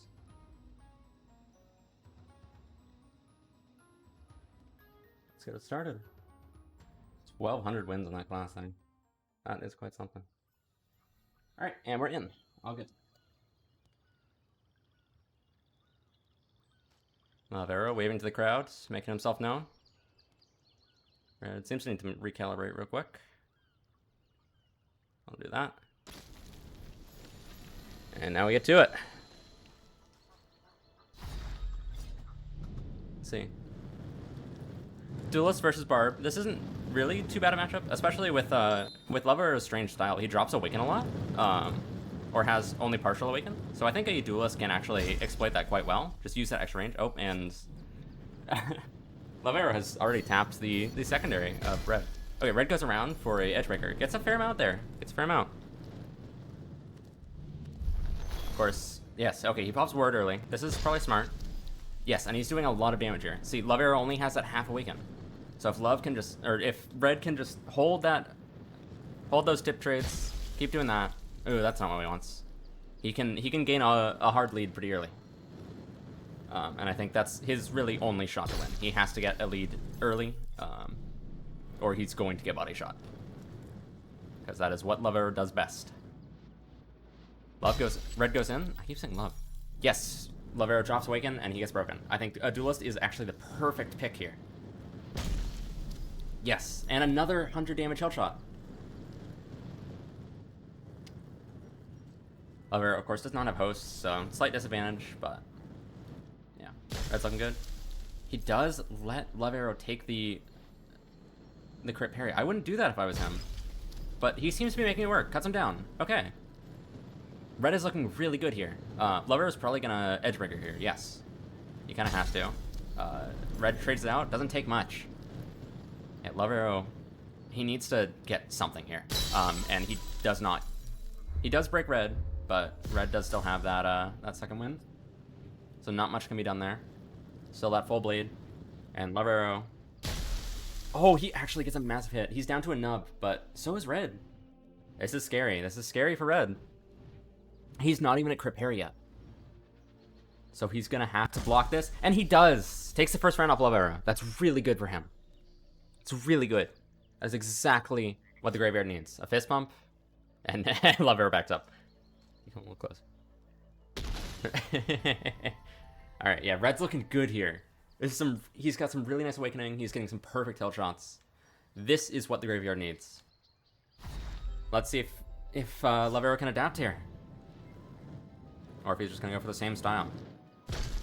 Looks like no. Red's starting off real good. Yeah, don't get cocky. That is an important thing. You gotta play safe. Against this man, you gotta play safe. You don't want to let those body shots come through. Red taking a bit. That's alright. Resets that space. Yes, he's taking cut when he needs to. Yes, he's letting some bad trades happen because he knows he can. He knows he can pull it back. And sometimes it's better to take a bad trade and just reset that spacing. Yes, okay, he goes in with the Edgebreaker, breaks Lavero. Lavero's just moving too fast, dropping that Awaken. Red is not letting him get away with it. He trades out. Oh, beautiful. Forces out that second win with a secondary. This is so well played from Red. How have we not seen this guy before? Like, he's really doing impressively well with a Duelist, no less. A class that generally does not see much competitive play. Though that likely will be changing soon with upcoming buffs. This is looking really good for him. Of course, he still has to defend from that body shot, but he does. He breaks, but he gets Lavero down that much further. Down to that crit parry. Lavero, warding up. Yes, Red is holding that blade out, just not letting him get close. He taps the ward. Yeah, not letting... Oh, Jesus. Okay, Lavero does get the crit parry there. He's likely gonna Edgebreaker again here. Yes, he really like... Oh, and he goes around. Lavero does get a tap there. Yeah. Red might want to save his ward for those situations where he gets that crit parry back. Just hold that that advantage state that much longer. Let's see what he can do here. Red goes for the Edgebreaker. Gets a bit. Not as much as previous attempts, though. Still looking good for him. Love Arrow isn't moving much. Still keeping Awaken, though. I'm so amazed that you can move that little with Barb. He's just doing those micro circles and keeping so much Awaken. Here we go. Love Arrow. Yeah, see, he's just moving up and down here. He somehow keeps Awaken on that. I don't know how you keep Awaken there. But he does. He manages it. He goes in, tries to go for a low shot. Red blocks it. He's not taking great damage, but he does have that lead. He can play careful. Love Arrow's doing some funny stuff. Red's not going to let him get away with it. No, he does not. He gets a big cut there. There's not a PK match today. PK is next week against either Nightshade or Riptide, depending on who wins their unstreamed match. So, yeah, this is the last match of the day. Love Arrow goes high. Red blocks it. He's just taking those small trades. He's whittling Love Arrow down. He knows he can do this. He knows he can play it safe and not get body tapped. Yes, he breaks Love Arrow. Forces second wins. Red still has half his health left. Says on stream, you could get one of your members to stream it, or you can find someone else who's willing to stream it. Yes, Battle of 1,000 bug fights, except Red's a pretty big bug, and he's doing some damage. Love Arrow going in. Red taps the ward, not letting him do that. And again. Yes, he goes in. He gets a body shot. Love Arrow down to 1 life. He's not doing nearly as much work as I expected him to do, and for I think Valhalla had some high expectations for him. Getting a couple players down. But Red is performing masterfully. Yeah, who is this guy? I know, right? We have not seen this guy ever before. And he's looking perfect. He's looking immaculate. Like, he's playing just so well. Blocking everything. Oh, Red takes a big cut there, but Love Arrow drops Awaken to get it. That's very worth it for Red. He just has to be careful not to get hit early on here. Yes, he's using his Edgebreaker just to stay alive, let his blade regen. He's playing it safe. He's not doing the funny tricks that Love Arrow's getting up to. He's just playing slow, getting those trades. He's looking beautiful. Just holding this fight. Yes, and he goes in, he dives in, he does break. Love Arrow isn't broken yet. This is actually pretty bad for Red. Red, he might go for a dagger hit here. Ooh, Love Arrow going for the Edgebreaker. Gets him cut. It still isn't broken. It's getting a little scary for Red. He pops ward. That's a smart move. I would do that if I was him. He goes for the dagger, and he gets a really nice cut. All the way to the base of the blade. Oh my god. Yet Red plays more passive. He isn't afraid to get aggressive, though. He will get aggressive when he needs to. Like, as you saw with that dagger trade. He can fucking run when he needs to. Love Arrow drops Awaken. Down to the crit parry. Red's in a much better state here. I think if he can get a body shot, that's what he wants. But yeah, he'll take that trade, too. That's good for him. Love Arrow is not going for the Edgebreaker. He gets tapped. He's fucking running in. He's sprinting in. Yeah, Red just wants to get that blade cut down. Oh, and he doesn't. A hit right to the head. This is a close match. Yeah, Red got broken early there. I think if Red breaks first, it's almost a guaranteed loss for him. He has to get Love Arrow broken first and just hold that advantage state. If he can't, he's in a bad way. He goes in. It's the Edgebreaker. Doesn't get a lot from it. Only 45. It's not bad, but it's not enough. It's not really what he needs. But he can take those. He can take it slow. And here come those even trades. Yeah, Red is... Yeah, he looks really good at putting pressure. But also, he's not always pressuring. Oh, doesn't mean to do that, but he actually gets a solid cut with the dagger. I mean, he uses ward now. Interesting. That's an interesting choice. I wouldn't do that if I was him. I would save it for later, when he's in those disadvantaged states. But, no. He takes a lot of Awakening there. They're about even now. Ooh, Red's taking a lot of Awaken here. He's got to slow it down a lot more. He's getting too aggressive now. He's got to wait for Love Arrow to do some funny stuff and drop Awaken. Ooh, he gets a ward tap. That was his last turn anyways, so it doesn't matter too much. Oh, and he's broken. This is getting scary for Red now. He's going to have to play safe. Okay, he doesn't use the second wind quite yet. Deals a lot of Awaken damage to Love Arrow there. Not taking much himself. It's getting a little scary, but I think he's got to play this risky maneuver. Otherwise, he is just going to end up losing to getting cut down. Oh, Love Arrow pushes forward. Red, oh, takes a lot of cut damage. This is looking really bad for him. Red's gonna need to break Love Arrow's blade in a trade or two, and then, oh, he does do it. Love Arrow going too fast, dropping Awaken. Red's gonna have to do something with his crit parry here, after he gets it. Red, he's going for a Drunken Duelist style. He blocks! Takes a lot of damage, does a lot of damage to Love Arrow too. Red, taking a page out of fucking Jester Lord's book. with this Drunken Duelist. But no, it doesn't do enough. Lavero goes around and behind red and gets a hit. Oh my god, that was such a good fight to see. Lavero eventually takes it. But man, how short is this? I don't think Lavero is that short. It's just that Barb is really tall. Wow. Yeah, no, red does get 2 off there. Of course, more would be way better for them, but it's workable. It's workable for Graveyard. They're just gonna have to start pulling stuff back here. Who do they have next? Okay, yes, this is a really good pick. They're taking out Lone Ghosts on the Tyrant. This is really smart. This is letting them make more space. I think the Duelist and the Tyrant are the best possible choices here. Just classes that can really space out the Barb and prevent those body shots. Because, like, with a short sword class, like Knight or Viking or Persian, Lavero can really get in their space and, like, make them scared, which maybe forces Awaken drops, maybe gives them openings. But with these longsword classes, Lavero really has to fight for those trades, and can't just go for those endless body shots. So this is a really, really smart play. These are really good character selections. Yes. Pressure and winning small trades. Less so winning small trade differences. He's really not that great with trading. He's really good at just, like... He'll take, like, a lot of damage on random attacks, but then he'll just, like... He'll come back with either a really good shot that's just unexpected, or he will do a risky play that, like, drops his Awaken, or he'll, like, just go around in a strange angle for body shots. He's really good at making those comebacks, right? So it doesn't really matter what phase of the game, unless you're incredibly far ahead. It doesn't matter what phase of the game you're in against Lavero. The only thing that matters is just, like, defending yourself, no matter what. So that's why I'd say it's better to save the ward for later against this guy. Because he's just gonna body tap you once you're short sword. Whereas when you have a full blade, you're much less vulnerable to those body shots. Restore lives here. Lone goes two-handing here.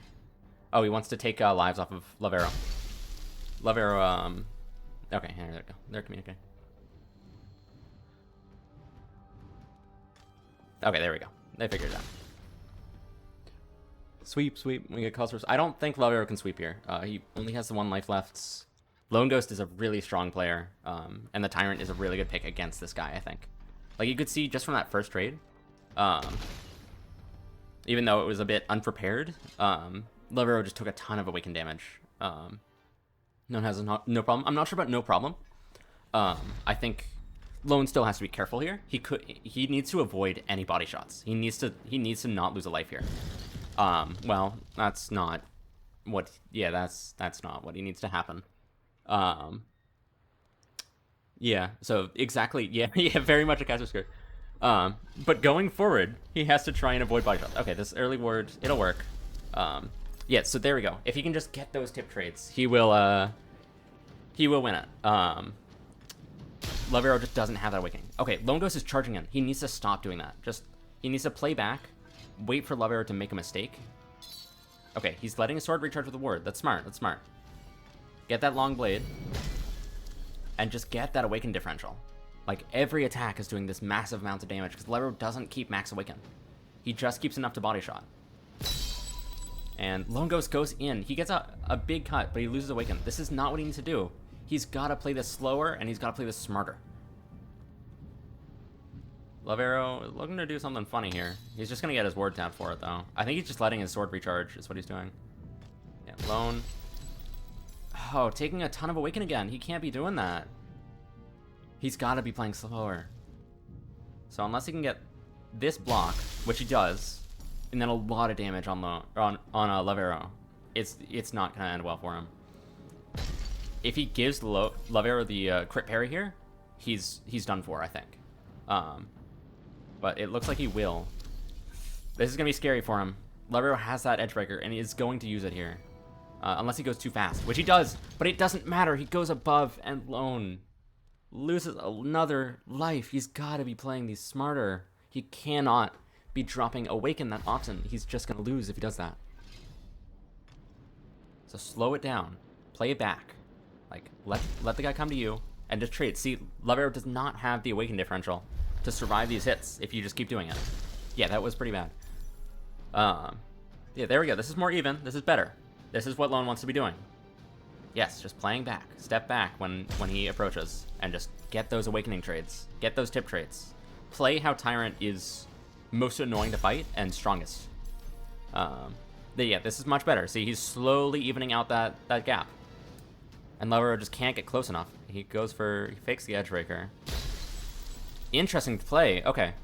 That was risky for Lone. It worked out, though. Love Arrow. You're gonna get a little more damage. Lone's sword's looking a little short here. Love Arrow uses second wind. It's a little scary. But Lone goes for another one of those low shots. It gets a good amount of damage. I would look for more, personally.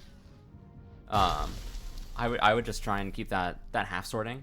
Yeah, use the spacing better. I totally agree. That's what he needs to be doing. So Love Arrow.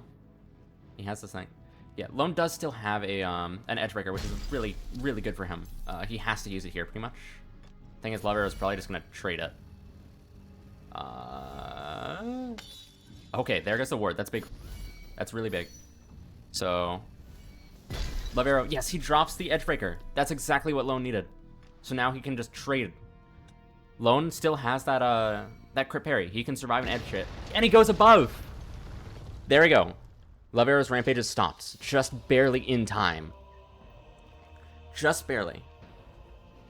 So Graveyard's holding on here. That's really exactly what they needed. Of course, Lone should have been playing that defensive style from the start. But he adapted in time. And he survived. So very well done by him. Let's see. I'm gonna expect a Viking from to come out from Valhalla here, either Orphan or maybe Tokolo. I don't know if Tokolo's gonna pick the Viking. He might also go like a pirate or someone else he plays. I'm actually not that familiar with his classes, but yeah, I would expect a Viking here or a knight. They're probably Tyrant's strongest counters. Though with Lone Ghost's aggressive style, it kind of changes things up. You might want a different longsword class. You might want to counter with a Tyrant of your own that can just play slow. Yes, they are countering with a Tyrant of their own. They're going with Skinny. Skinny PP's Tyrant I think he is probably one of the most defensive Tyrants that's out there. He plays super slow, super back. He'll take like openings when he gets them, but he's careful. And I'm not sure how Lone's going to do against that. As you saw, he played with a much more aggressive playstyle, and I'm not sure if he can afford to do that with the number of lives he's on. He might have to play that more defensive gameplay. But we'll find out.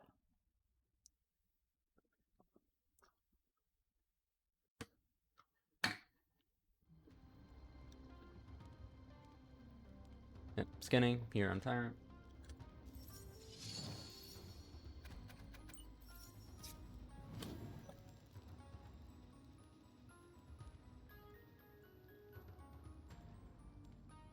Skinny, 1,250 wins on Tyrant. That's absurd. Lone, only 214. That's some crazy amounts of playtime there. Alright. Skinny has all 3 lives. There we go. We're gonna get to see this side of the Tyrant map.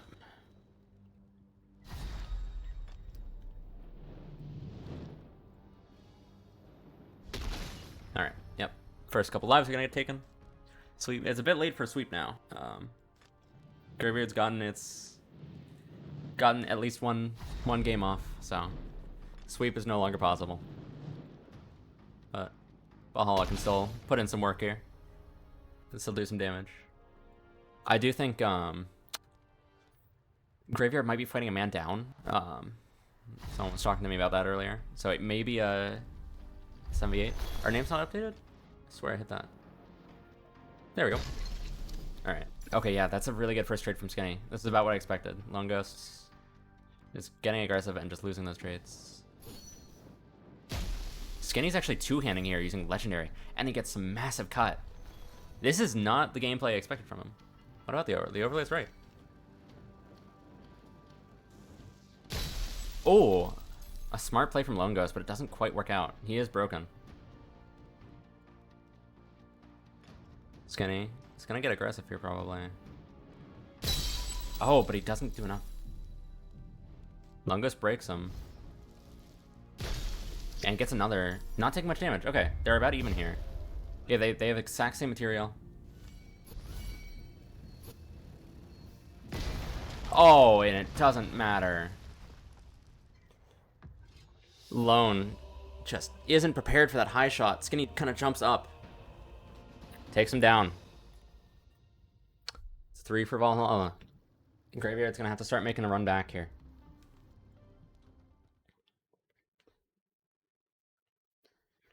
That was very nicely played from Skinny, yeah. That two-handed Tyrant, you don't see it often, but it actually can do a lot of work. Especially with Legendary, where you have that ability to get max with two-handing. Alright, we've got a Samurai coming in. This is a smart play. Samurai is quite strong against Tyrant if you can hold that max awakening. Tyrant kind of loses that ability to tip trade quite as well.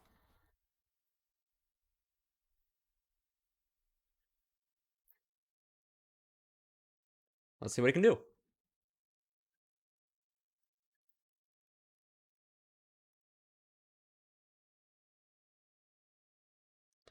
Should have a code in a sec.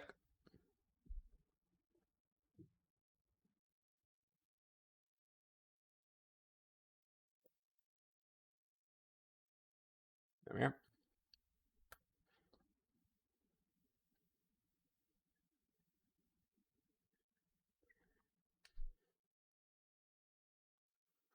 Both players are already in. Perfect. Quibble, I have not seen much from. It looks like he does some pretty high elo, but well, let's see what he can do. Yeah, another player making his competitive debut here. Of course, Skinny, I think, first came into the competitive scene with Battlegrounds 2, making a really good run against Oathsworn, kind of leading to their upset. Oh no! Quibble drops Awaken. Skinny immediately capitalizes. Just going in quick with that two-hand. Quibble tries to dash in, doesn't get much. Only 18 damage there.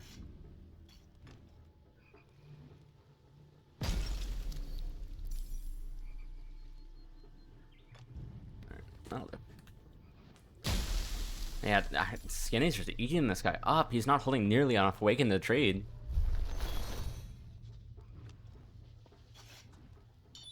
Oh, Skinny's fucking playing with him at this point. Not even holding Awaken for most of the time. Just holding out that one-handed sword as a bit of a bait, and then going above. This poor guy. He's using Tyrant's sword like a cat toy. Quibble does he does let him get the crit parry back, and a good amount of damage on the secondary. Skinny is kind of trolling. Let's see if Quibble can bring it back. It's far from over yet. If Skinny drops Awaken even one... Oh, he goes for a spin move. Quibble is going to get cut on that, but takes a lot of Awaken. Skinny is very much having his fun right now. Oh, his sword looks a little stuck. Oh, he got it free just in time. Gets a cut right across Quibble's chest. Let's see. Quibble's got to maintain that Awakening. That's better. That's much better. No Awakening damage taken. About an even trade, which is good. This is what we need. This is what he needs. Yes, and Skinny is getting a little too funny. Drops Awaken. Is he gonna second wins? He's not gonna second wins. Quibble takes some damage. He should really ward here. He should ward here. Oh, he blocks it with a secondary. No, well played. Very well played. Yeah, very. I think that Awaken drop was very much deserved. Okay, Quibble going for that Edgebreaker, and he does hit it quite nicely. 60 damage. Skinny's looking a little bad here. He got a little too silly, a little too goofy, and he might pay for it. He loses the ward. He second wins? Yes. Quibble needs to use the ward here. Yes. He fails it. Never mind. He doesn't do the move right. Okay, now he wards. He did drop Awaken, so he's broken now. Second wins. And breaks Skinny. Okay, that's a round for Quibble. Skinny got a little too silly, a little too goofy, and Quibble seems to start to be kind of getting back into it.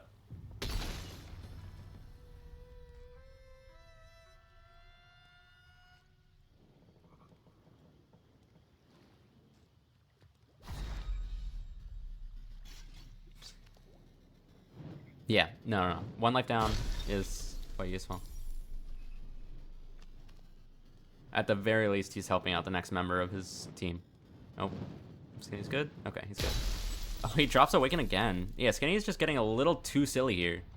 He really does need to lock in. I would expect... Yes, the Edgebreaker comes out. Quibble's going to bring out a second blade. Oh, he goes for a flick. Quibble really needs to bring out a secondary blade with us. But no, he doesn't. He just tanks it. Interesting choice. Doesn't get much. Skinny doesn't get much out of that. Quibble now going for the Edgebreaker. Never mind. Canceled it. He gets a little cut, but gets broken. He still has all of his abilities, though, so he's looking alright. He's looking alright.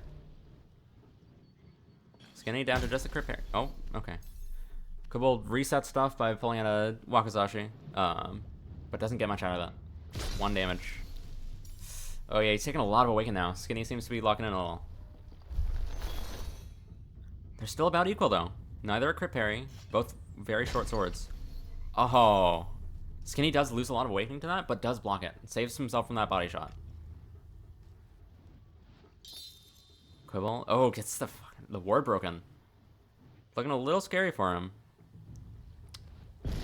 Oh, yep. And he goes for a body shot again, but that Tyrant Nub is deceptively large.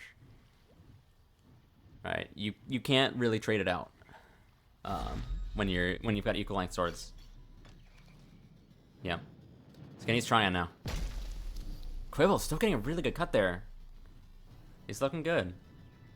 He's looking much better than the first rounds. Okay, he's gonna get flicked. Oh, Skinny again goes too fast. Those Edgebreaker flicks, you gotta be really careful with them on Tyrant. They're very easy to drop Awaken on. Okay, doesn't drop it that time. Quibble does block it though. He's staying alive, which is really the only thing he needs to do here. Oh, okay. Quibble not getting much of anything there. Only 6 cut. And is now broken. He does have all his util, so he's gonna go for an Edgebreaker here. Only gets 40. That's not quite what he needs. He has both those secondaries though. He can still get some stuff done. There we go. That's a good cut. Nothing taken from Quibble. Skinny's not quite on crit parry though. Is Quibble gonna go for a body shot here? He fakes one. He takes a lot of damage. Both players on crit parry. Quibble, I would advise against holding that secondary out. Oh, but he gets a body shot. Never mind. Another low shot. Skinny being hit once in the head, once in the bottom. Quibble's evening this up. He's making it a fight. Yeah, about even damage coming in there with the awakened damage.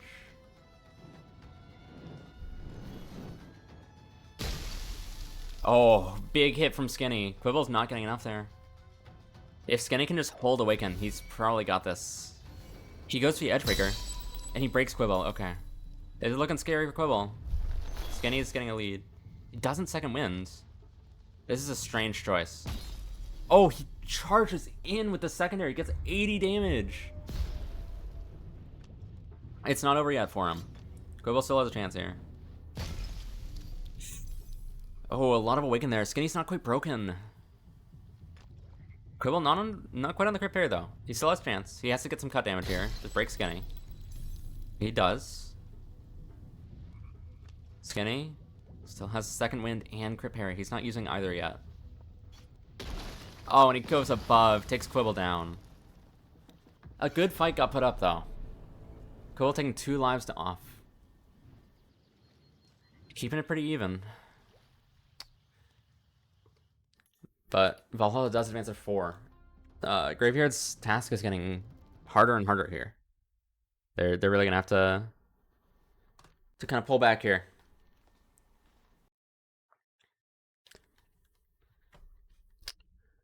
Let's see. Underestimated from score. Yeah, no, I think Skinny tried to play around a little bit too much with Quibble, and ended up losing 2 lives for it. I think that it might teach him not to make that mistake again. But we'll see. I think that result might depend on the next game. Skinny is looking really good here with the Tyrant. Just really showing off how powerful it is right now. Skinny was playing as his food, and the food bit back. Absolutely, yeah. Skinny thought he just had a little little bit of meat to play with. It turns out that the thing was not quite dead, so you got a little bite.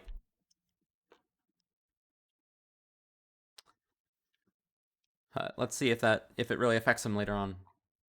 I think if this next player can take Skinny out, the Graveyard really does have a chance here.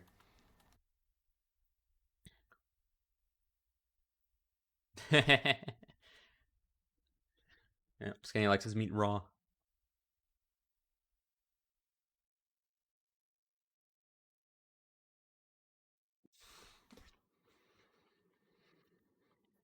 Okay. This is a strange choice.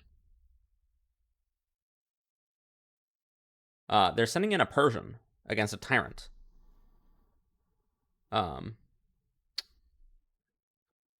Yeah, this is maybe the worst choice that the Graveyard can make, I think. Persian versus Tyrant is a incredibly difficult fight. Just because of that, they have similar healths, but the Tyrant has so much extra Awaken. But we'll see. We'll see what he can do.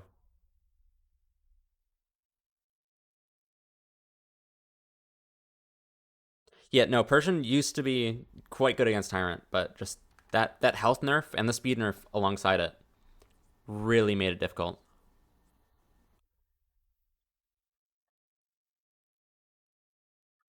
All right, there we go. Got a code.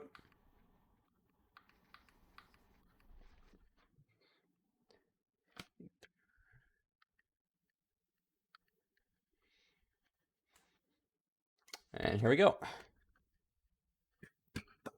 Duke is a pretty good Persian player. He's been kicking around for a while. Never really been in any of the major tournaments, but he's popped up here and here and there. So let's see if he can do anything to Skinny here.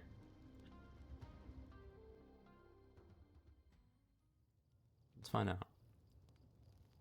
It is on his hosts. That gives slightly more, and I think actually Legendary Persian versus Legendary Tyrant is a much more winnable matchup, just because of those blade lengths are a bit closer. But I think this is still gonna be quite difficult for Duke. It's gonna be quite difficult indeed.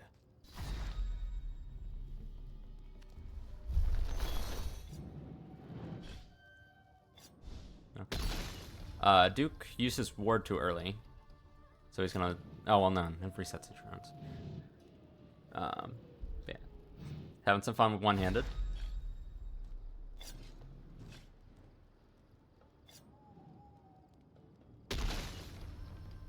I sincerely hope he's not going to actually one-hand his blade when we get to the real fight. And it doesn't look like he's going to.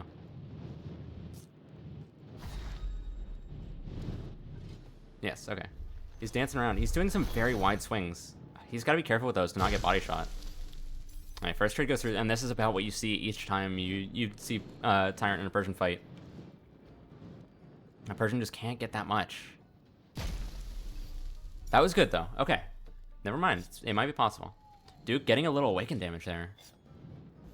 Skinny goes for the Edgebreaker. Drops it. Oh, doesn't quite get Shatter. He does Shatter Duke, though. That's really big for Skinny. Duke's gonna have to get some big damage here to even things out. Oh, and he doesn't. He gets body tapped instead. That is not what he needs. Is absolutely not what he needs. He's playing a little too open. His swords are a little too far away from his body. And he just got body tapped for it. That's much better. Plays it safe. He deals 81 to Skinny without taking much in his own. Skinny is going to go for an Edgebreaker here? No, he cancels it. Duke takes a ton of Awakening damage. Yeah, he's got to get those deep cuts if he's going to take that much Awakening. And he doesn't there. Only 23. Duke charges in. He gets a good amount, but he breaks for it. So he's really got to... He's got to avoid the body shot this time, and then just get enough damage to force out a second win from Skinny. I think that'll about do it. Yes. Both players about even now. This is where Persian specialty comes in. He's got those two blades. Looks like they're going to trade Edgebreakers. Interesting. Okay. Would not expect Skinny to actually go for that trade, but he does. Those two Persian blades. They're good. Alright, well, that's one blade that's going to get cut all the way down from Awaken. Skinny, not quite a crit parry yet. About halfway there. He is a little vulnerable to a body tap now. But no, he just goes in again.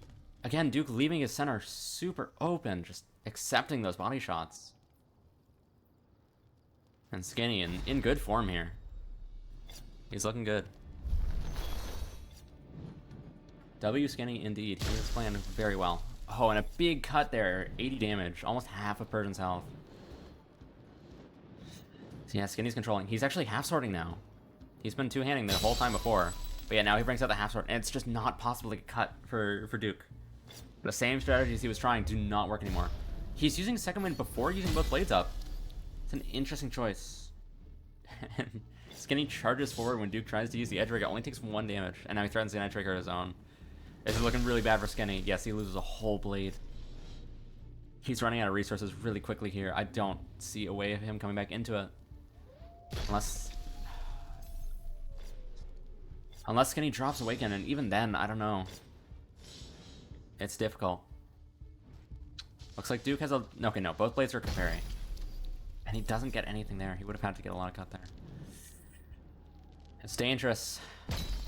Yeah, Skinny loses one of his blades. He's down to just the one-handed Persian. That halves his Awaken. So he doesn't have many options left now. He gets a lot of cut, but look at that Awaken damage, 122. That whole blade is gone. So unless he can get a body tap here, which I don't see happening. Oh, Skinny goes in. One hands though, so he doesn't get the kill. Yeah, Duke has to get something crazy here, and he just doesn't. No, it's over. Skinny taking another one down. Not dropping a single life there. It's looking real bad for Graveyard now.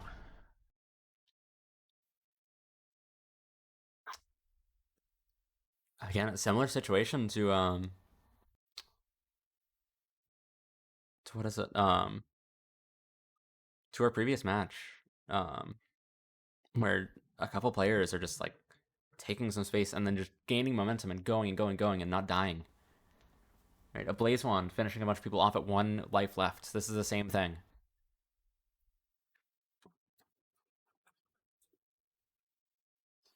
Of course, Valhalla did not have quite as dominant of a first player as Light Owls did, but they're still doing a lot of work. All right, we do have a knight coming in. This is smart. We have Brain Dead Tuna, who is a pretty strong running knight. A quick player. I think this is probably their best bet to take down Skinny here. He really has to avoid losing a life, though. He's got to keep as much of his strength as he can. His play space is wild. He's got a lot of play space. He's pretty short, so he's very fast. He's a dangerous opponent. People are going to have to play careful around him. Note that you're not allowed to switch classes. Skinny is locked to Legendary Tyrant, so you can't switch classes or blades between matches.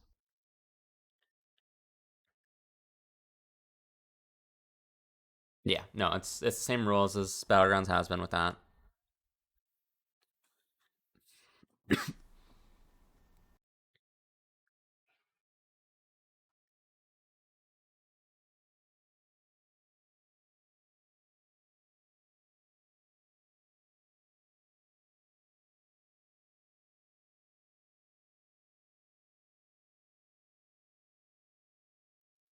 Let's see, he's restarting headset, so we're gonna be a little bit till we get the code.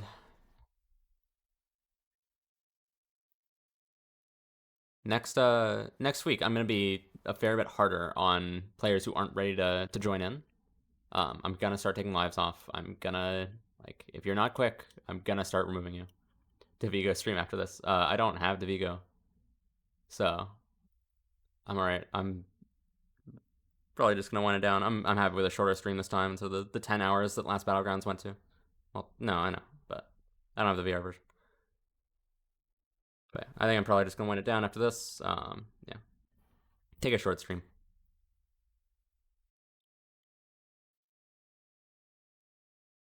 But who knows? Maybe I'll hop on yours if you're going for it.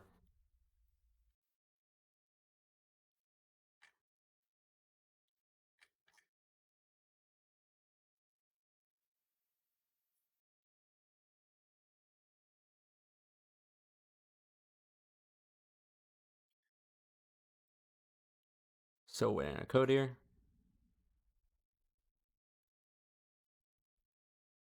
Yeah, Skinny is really good at spacing. It's one of his best features. No, so all of these graphics are done by Danny. So if you have any questions about those, I would ask him. I'm working on getting some of this stuff redone. So it'll probably look different in another couple streams. But yeah, this is all Danny's doing. His Battlegrounds 3 layout. I'm using it for now until I get something of my own. Daniel Brick. I think you do know.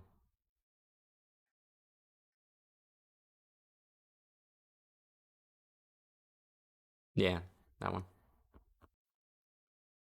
I think most people in this community know him. Need dramatic music for the screen? Maybe. Maybe next time.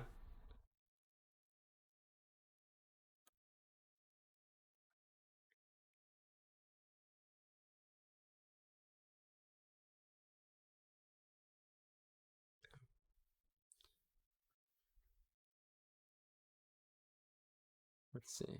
This really is okay. There we go. Just got a code.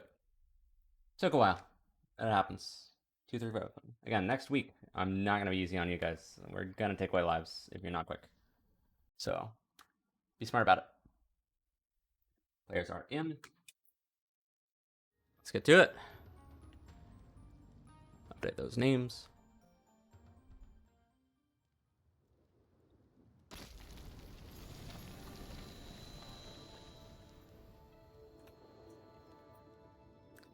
It's not over quite yet. Graveyard still with 3 lives left. They can do some work here. Okay, Skinny's letting them take lives. Brain dead, fails to awaken. Give out battery packs as tournament rewards? Honestly, yes. That would be a very good idea.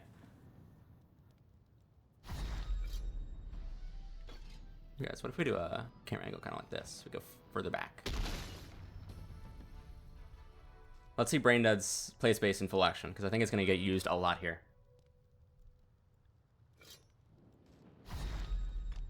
Hey, Oolong, you buy the packs, I'll cover shipping.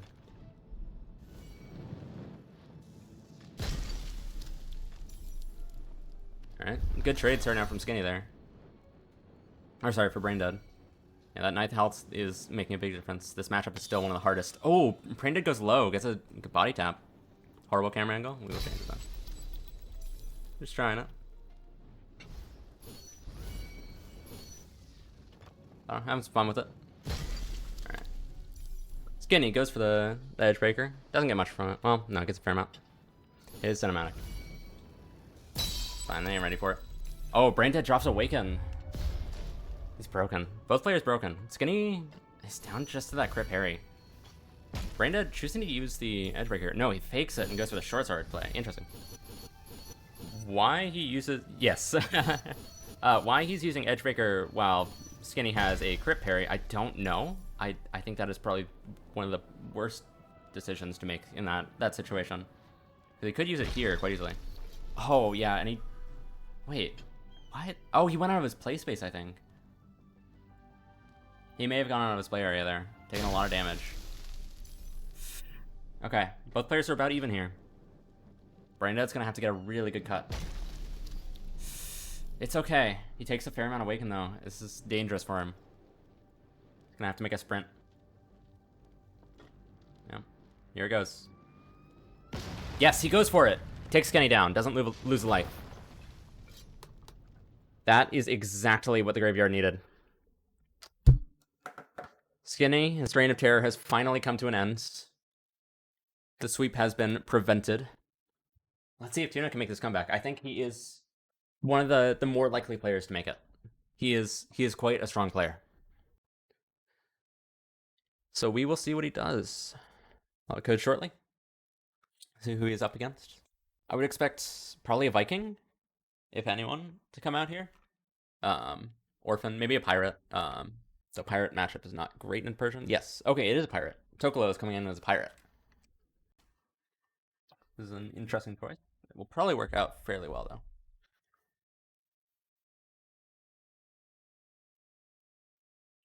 Toklo, another strong player. He plays quite well in EBI. Last time he played, I believe it was what? Probably 4th or 5th place.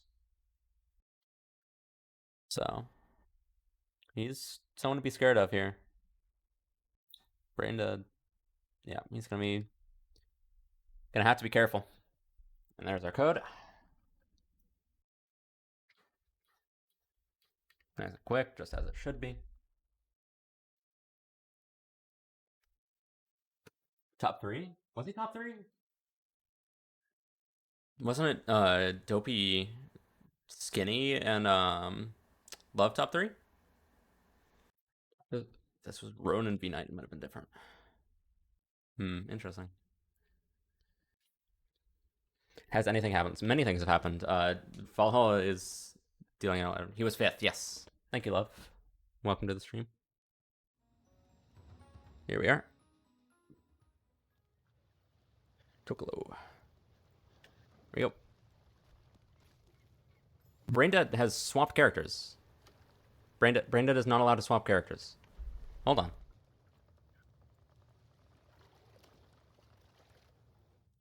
Okay, yes, he's gone back to lobby. Braindead, you can't switch characters. You gotta stay on the name. Oh, did I? Yeah, Oh, you damn, fucking sorry. switched to Viking. Sorry. Okay. Flagrant breaking of the rules. Nice job. Why have we left the lobby? Great. Now we have to make a new lobby. Great. Good job, guys. I would, but also I want to see if they can make a comeback here. I'd rather have the content than perfect rule following. It's alright.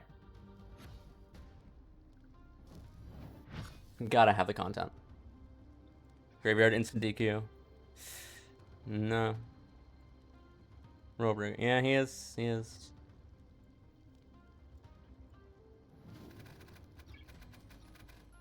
Do a new code? Yes, new code's coming on.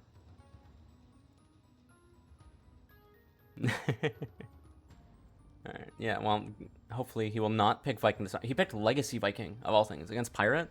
I'm not sure why he would pick Legacy Viking. It's an interesting choice, to be sure. Against a Pirate, especially. Okay, there's our code. But, well, instead he will be playing Legacy Color Looking. I'm not sure if that's for Legacy looks kind of. Game's a little laggy. Hopefully that'll fix itself. Not want to restart game.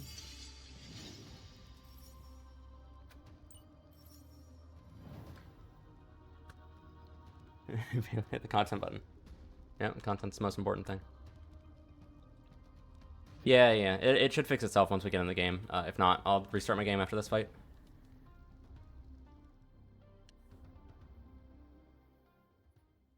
Yes, it is recovered. We're good.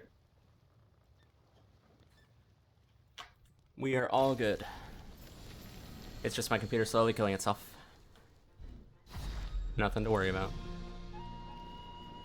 Alright.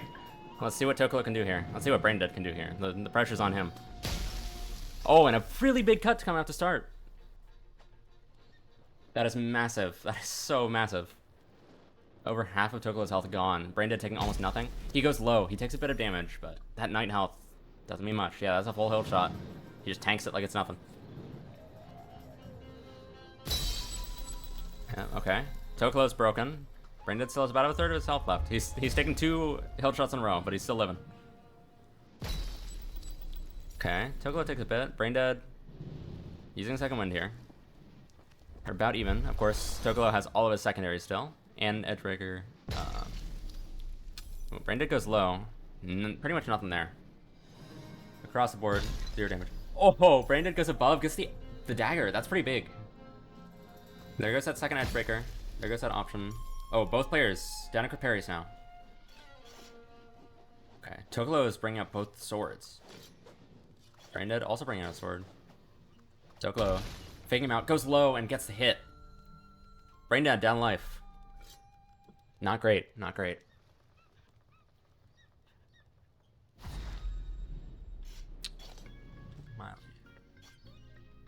Brain dead. I think he might have grabbed the weapon with the wrong hand. He seems a bit confused about the holster positions.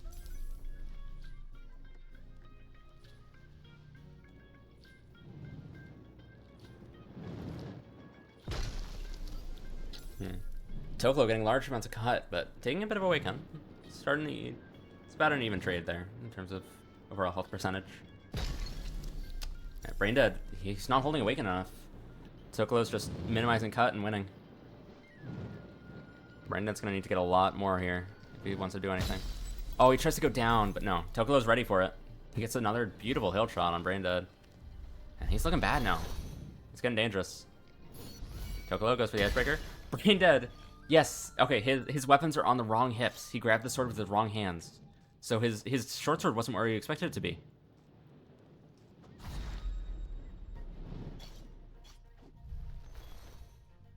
Yeah, see? He's having trouble holstering that shield. Yeah, Braindead's just going for body shots. It doesn't work. Pirate has the range to block those.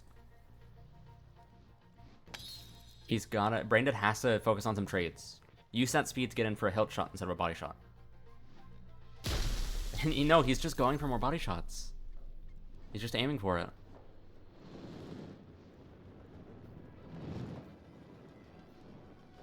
Can he do anything here? Okay, Toklo kind of takes a lot of damage on that hit. Not much cut, but tons of awaken. Braindead's still staying alive. That is Knight's specialty. But Braindead really should be trying to minimize his damage taken in these earlier stages of the fight instead of when he's broken. Pirate just has so much more staying power after she's broken. Okay, Braindead actually gets the dagger out now, but trades it with a sword instead. He breaks. Okay. Got both weapons out. And does get a hilt shot there. Both players down to crit parries. Of course, Toklo has all of his weapons still, so he's got a bit of an advantage. Braindead.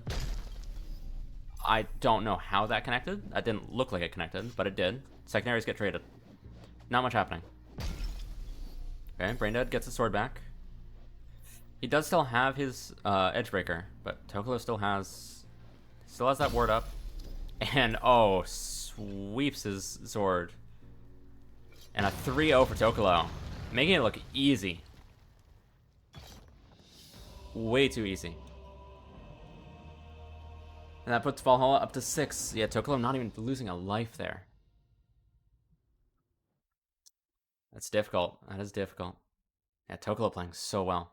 Braindead just went for those body shots. The Pirate Unite is crazy. I think Braindead just didn't focus on getting, like minimizing damage while he was, before he was broken. Right, because once Knight's broken, he's got about the same effective health as everyone else. He just got broken way too early and then got whittled down because Pirate has all those secondaries. All right, sending in a Barb.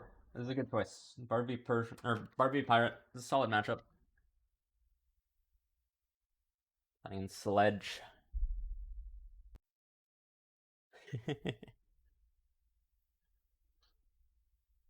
682. All right, we've got a 2-4 code.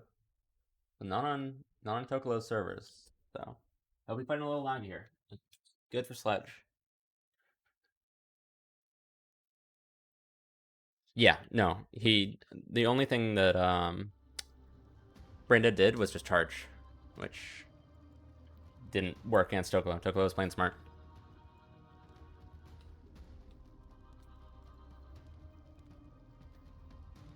Well, let's see if Sledge has what it takes.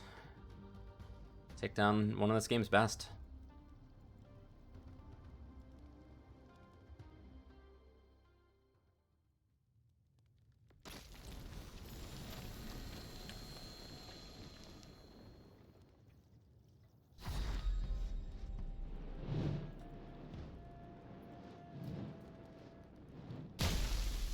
Good first trade for Sledge. He takes a little awakening, but so much cut on Tokolo. A very nice health shot. Let's see. They're dancing around a bit here. Oh, Tokolo just barely comes on top of that. That was close. Right, yeah, Tokolo's getting aggressive here. I don't think Sledge is entirely ready for it. He's taking a lot of cut.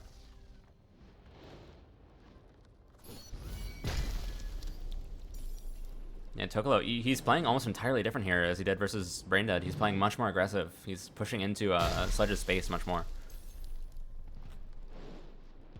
Yes, even trades very much favor Fire matchup. Yes, Sledge, I think he's a little less experienced. You kind of expect a bit less movement from the newer players, but yeah. Sledge absolutely needs to maintain that health bar for as long as possible. He does get a really nice cut on Tokolo there. That is something he needs. Doesn't take much damage on it. It's workable. You can bring it back. He's just got to be really careful. And that is not how you want to do it. He's not using ward either. He should really go for a ward here. But he doesn't. He's going to get tapped for it. Yeah, there he goes. That's what happens when you don't ward when you're at crit parry. Against a full blades and a pirate secondary. Sledge taps a dagger. That's good for him. Yeah. No, he doesn't. He can move forward a little. It seems like he's got play space. He just doesn't know how to use it that well. No, he is. You can see him moving forward and back in the play space. He's got some. He's just not great at making full use of it yet. Oh, he drops Awaken. He goes too fast or doesn't hold the pose long enough.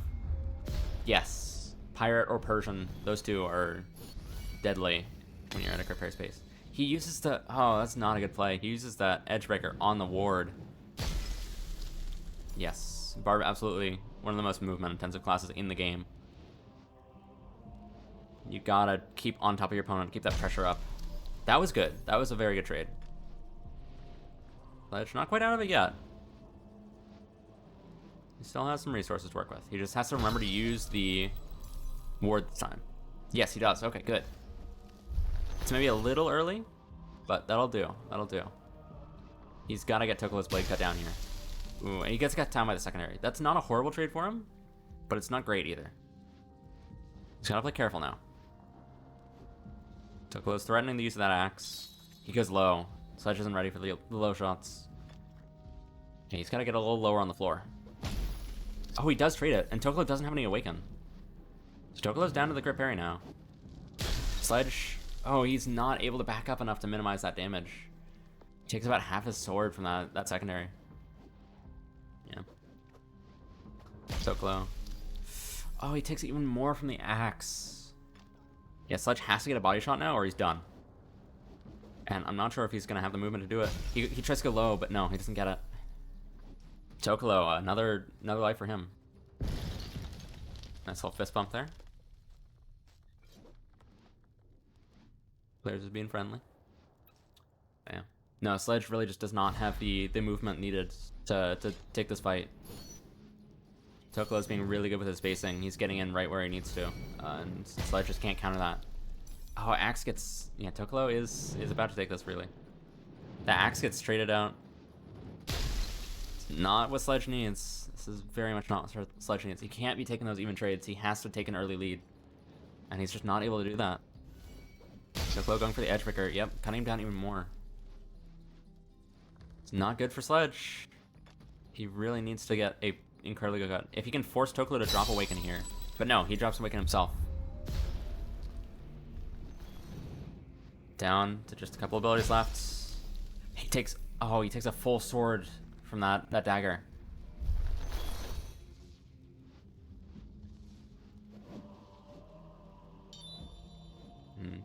Tokolo just abandons Awaken at this part of the game, it seems like. He's happy to just go nice and quick and deal with that sword. Takes a lot of damage, but he has such an insane lead. It doesn't really matter at this point. And, oh, he deletes the entire sword with the Kriegsmesser. Yeah, a very clean 3-0. Back-to-back 3-0s by Tokolo. Not losing a single life. And putting Valhalla up to their match points. So, Graveyard has one more chance. I don't know who they're sending out.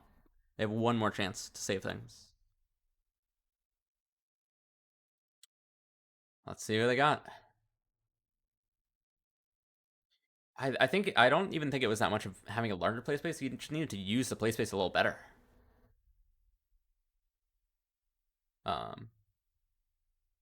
He wasn't able to space stuff. All right, yeah, we have one more character, one more player. Not Venom, coming in with a pirate. Yeah, no. It was more a matter of using the play space over just having it.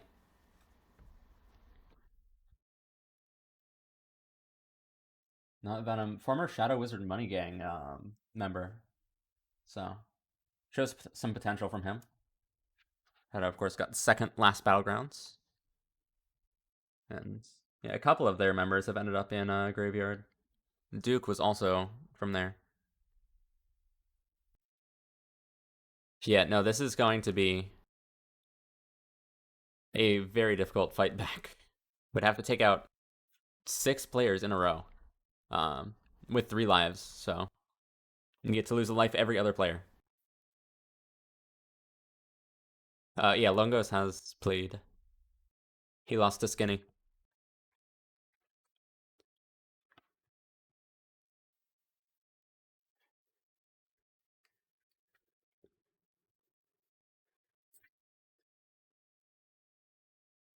Yeah, Lone got a little too aggressive, and Skinny just took him down.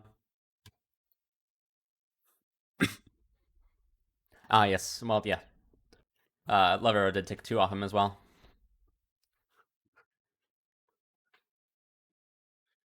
All right, just waiting for Toklo here. Gonna have a Pirate Mirror.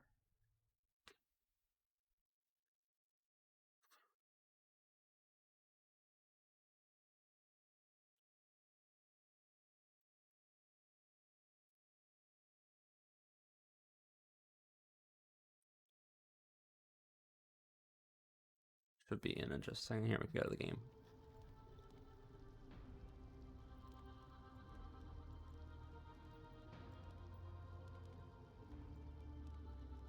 And here is Toklo.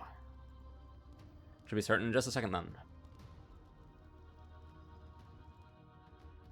Toklo's got a bit more pirate experience, but Venom can still give us a good show.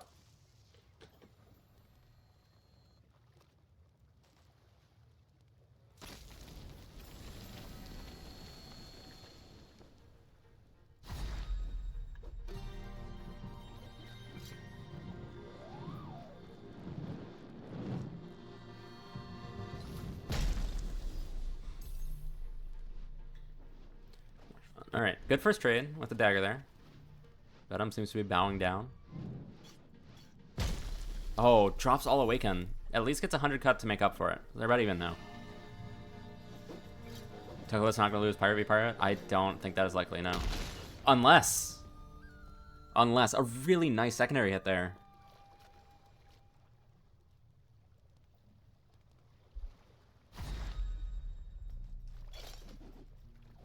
Toklo. Just gotta play careful here. Venom's not gonna make him an easy target. Gets another nice axe hit there.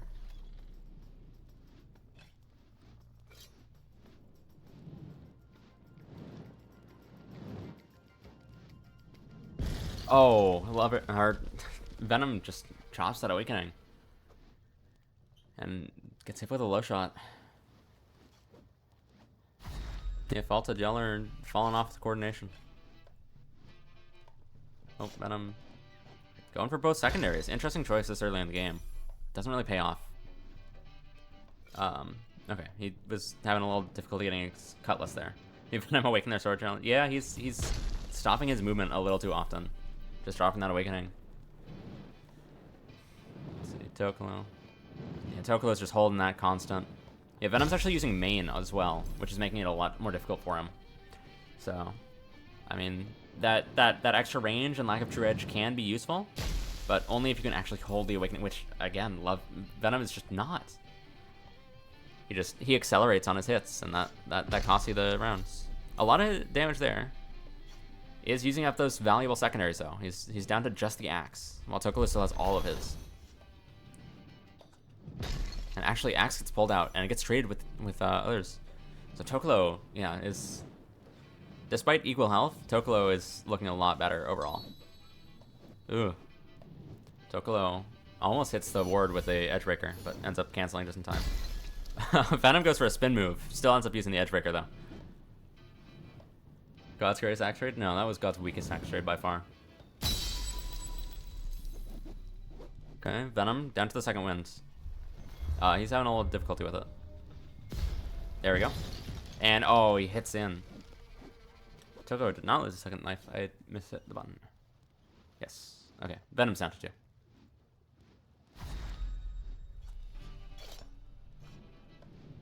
Scores. Yeah, scores right. Yeah, Venom again dropping Awaken. He's got to keep that constant motion going, and he's just not. He seems to be, yeah, he's showing his difficulty with the blades. Oh, he does get a good axe, or a good knife hit there. That about equals things out. Goes in, doesn't get anything there. Trades with the axe. Tokolo blocking a lot of these valuable hits with the axe. It's really not what Venom wants here. Venom taking the axe out. Gets rid of the sword. Actually doesn't take much damage there. He's starting to even things up. Both have 2 weapons. 2 secondaries. About equal health. Both break at the same time, using second wind at the same time. This is much better. This is much more even. Venom has a chance here. Trades a dagger with the axe. Very well played there. Very well played. Both still have a rapier. Oh, very well played. Venom uses his ward, just jumps into Tokolo. Tokolo tries to do the same, but Venom's not having it. He hits the ward with the rapier instead. That is still a valuable tool gone from the kit. Alright, and both players have equalized. Yeah, that was very nicely done from Venom. Yep. Yeah, Venom's getting a lot of damage from the secondaries, which is really pulling him back. That knife especially has been doing a lot of work for him. But now they're just even. It's down to just main blades, and Venom, he drops it. Can't be doing that. So Venom's gonna have to hit this crit parry. He does, okay. Tokolo's not quite down to crit parry. This is scary for Venom. Oh, but he gets a body shot. Yeah, Tokolo. Not quite able to defend from that. He switches hands, which was very well done. Players are even now. Of course, Tokolo seems to have disconnected. Yes, he has. Alright then. Well, that last round was very well played by Venom. It seems like Tokolo is gone. He rage quit. I think, honestly, we might just want to move on to our next fighter. Especially if that was Tokolo's headset dying. Just keep things moving. Because, I mean, Valhalla has such a large lead that it does not matter too much at this point. Count Tokolo dead. Yeah, I think that's what we're going to do. Game broke. Straight to limbo. Yeah. Yeah, let's just send in our next fighter. Okay, he's rejoining? Okay, he's rejoining. I'll give him a minute. We'll give him 1 minute. It's still 2:33. I'm gonna just get our next fighter. If not, ready your next fighter just in case. I mean, either way, it's just 1 life, so. Okay, yeah, Tokolo is back in time. I'm on fighter, so I gotta fix that. Alright, let's finish this off then. I'm on fighter.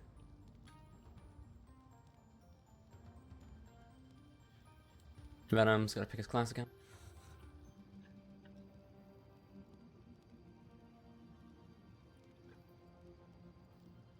Alright, let's see. Is Tokolo gonna be able to close this out, or is Venom gonna make this go a little bit longer? Take lives off. Yeah.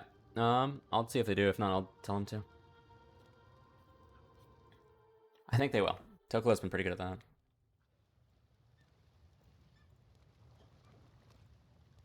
Both players calibrating.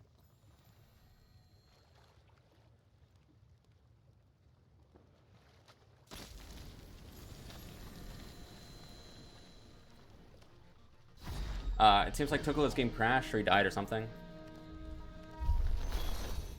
Okay, it doesn't seem like they're going to. Hold on.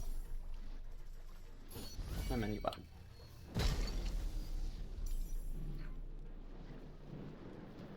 Alright, well my menu button doesn't seem to be working, so we're just gonna kind of accept how this is. Sorry guys. Oh, we're over here. Yeah, no, sorry. I had my headset on trying to get them to trade lives, but doesn't seem like that's gonna happen. We're too far in at this point.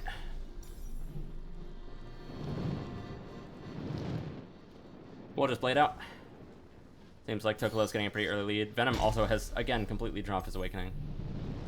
And is out of secondaries, so Tokolo's looking to be in a real good spot here. Yeah, Tokolo's losing a lot of damage just to not having awakening. So unless he can get a really nice body shot. Actually, both players are fully out of secondaries. Oh, and he gets it! Charges forward and takes him down. Graveyard making this at least a bit closer. Alright, well.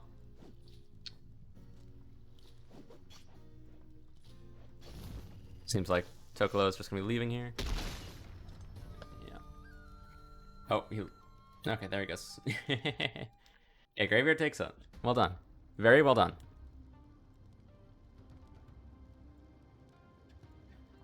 Get our next fighter in real quick.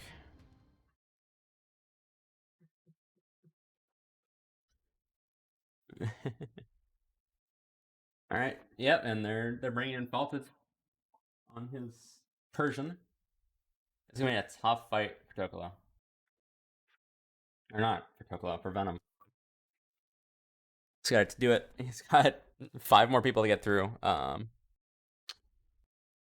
With 1 life. So let's see how many more I can get. Let's see. Jam's gonna take him out. He's opening his game. You know, I'm taking a life off of Jam for that. You gotta be quicker. You gotta be ready. So Jam is down to 2 lives. As in the rules, you have a minute.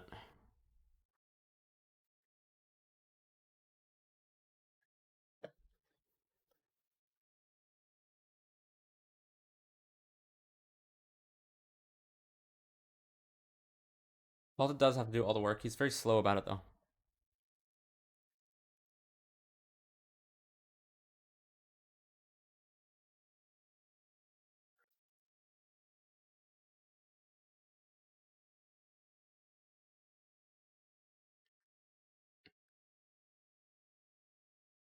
In the rules, it states that if you take more than a minute, then you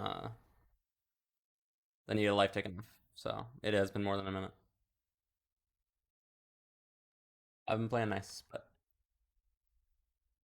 he really should have prepared. He had time.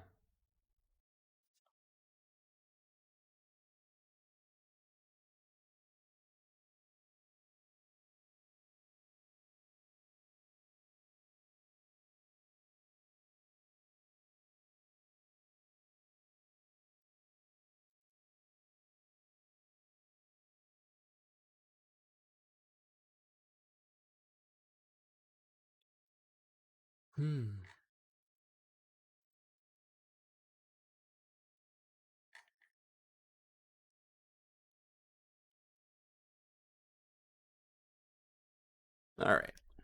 We have a code finally.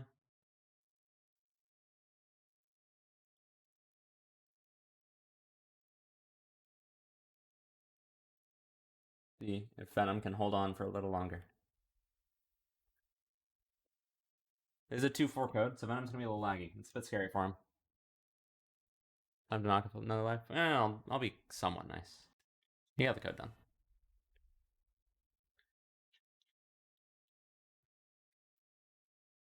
He is in game now, so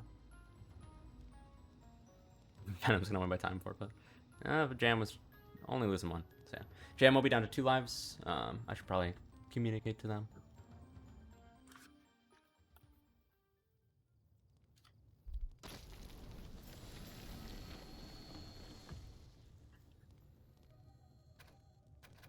Faulted, you took too long, so you're gonna have to forfeit a life, okay? Yes. Alright. Good. Alright, sorry about camera. Gotta get headset set up first. The player's all good. It's like Faulted Jam is copying, oh, he's doing one-handed. Okay, no, Venom has to lose lives. Faulted might be going for one-handed Persian.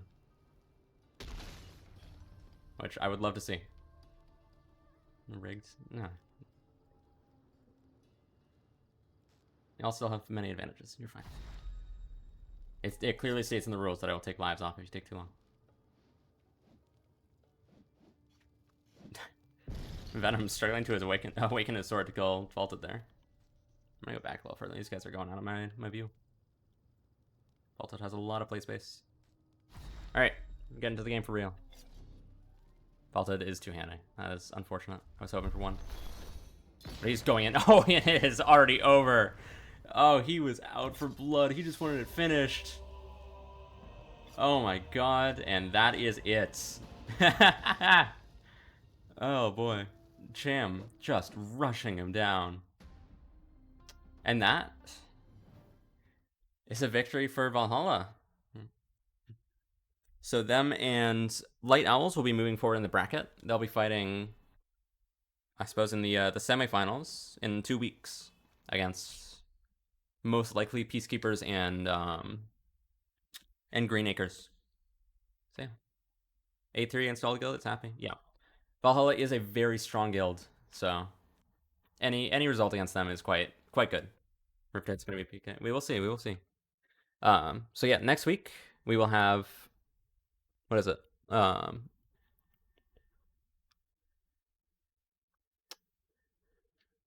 We'll have Peacekeepers versus either Nightshade or Riptide, and then Green Acres versus Kingsmen. Kingsmen, not sure what's going on with them. I haven't heard anything from them in a long time.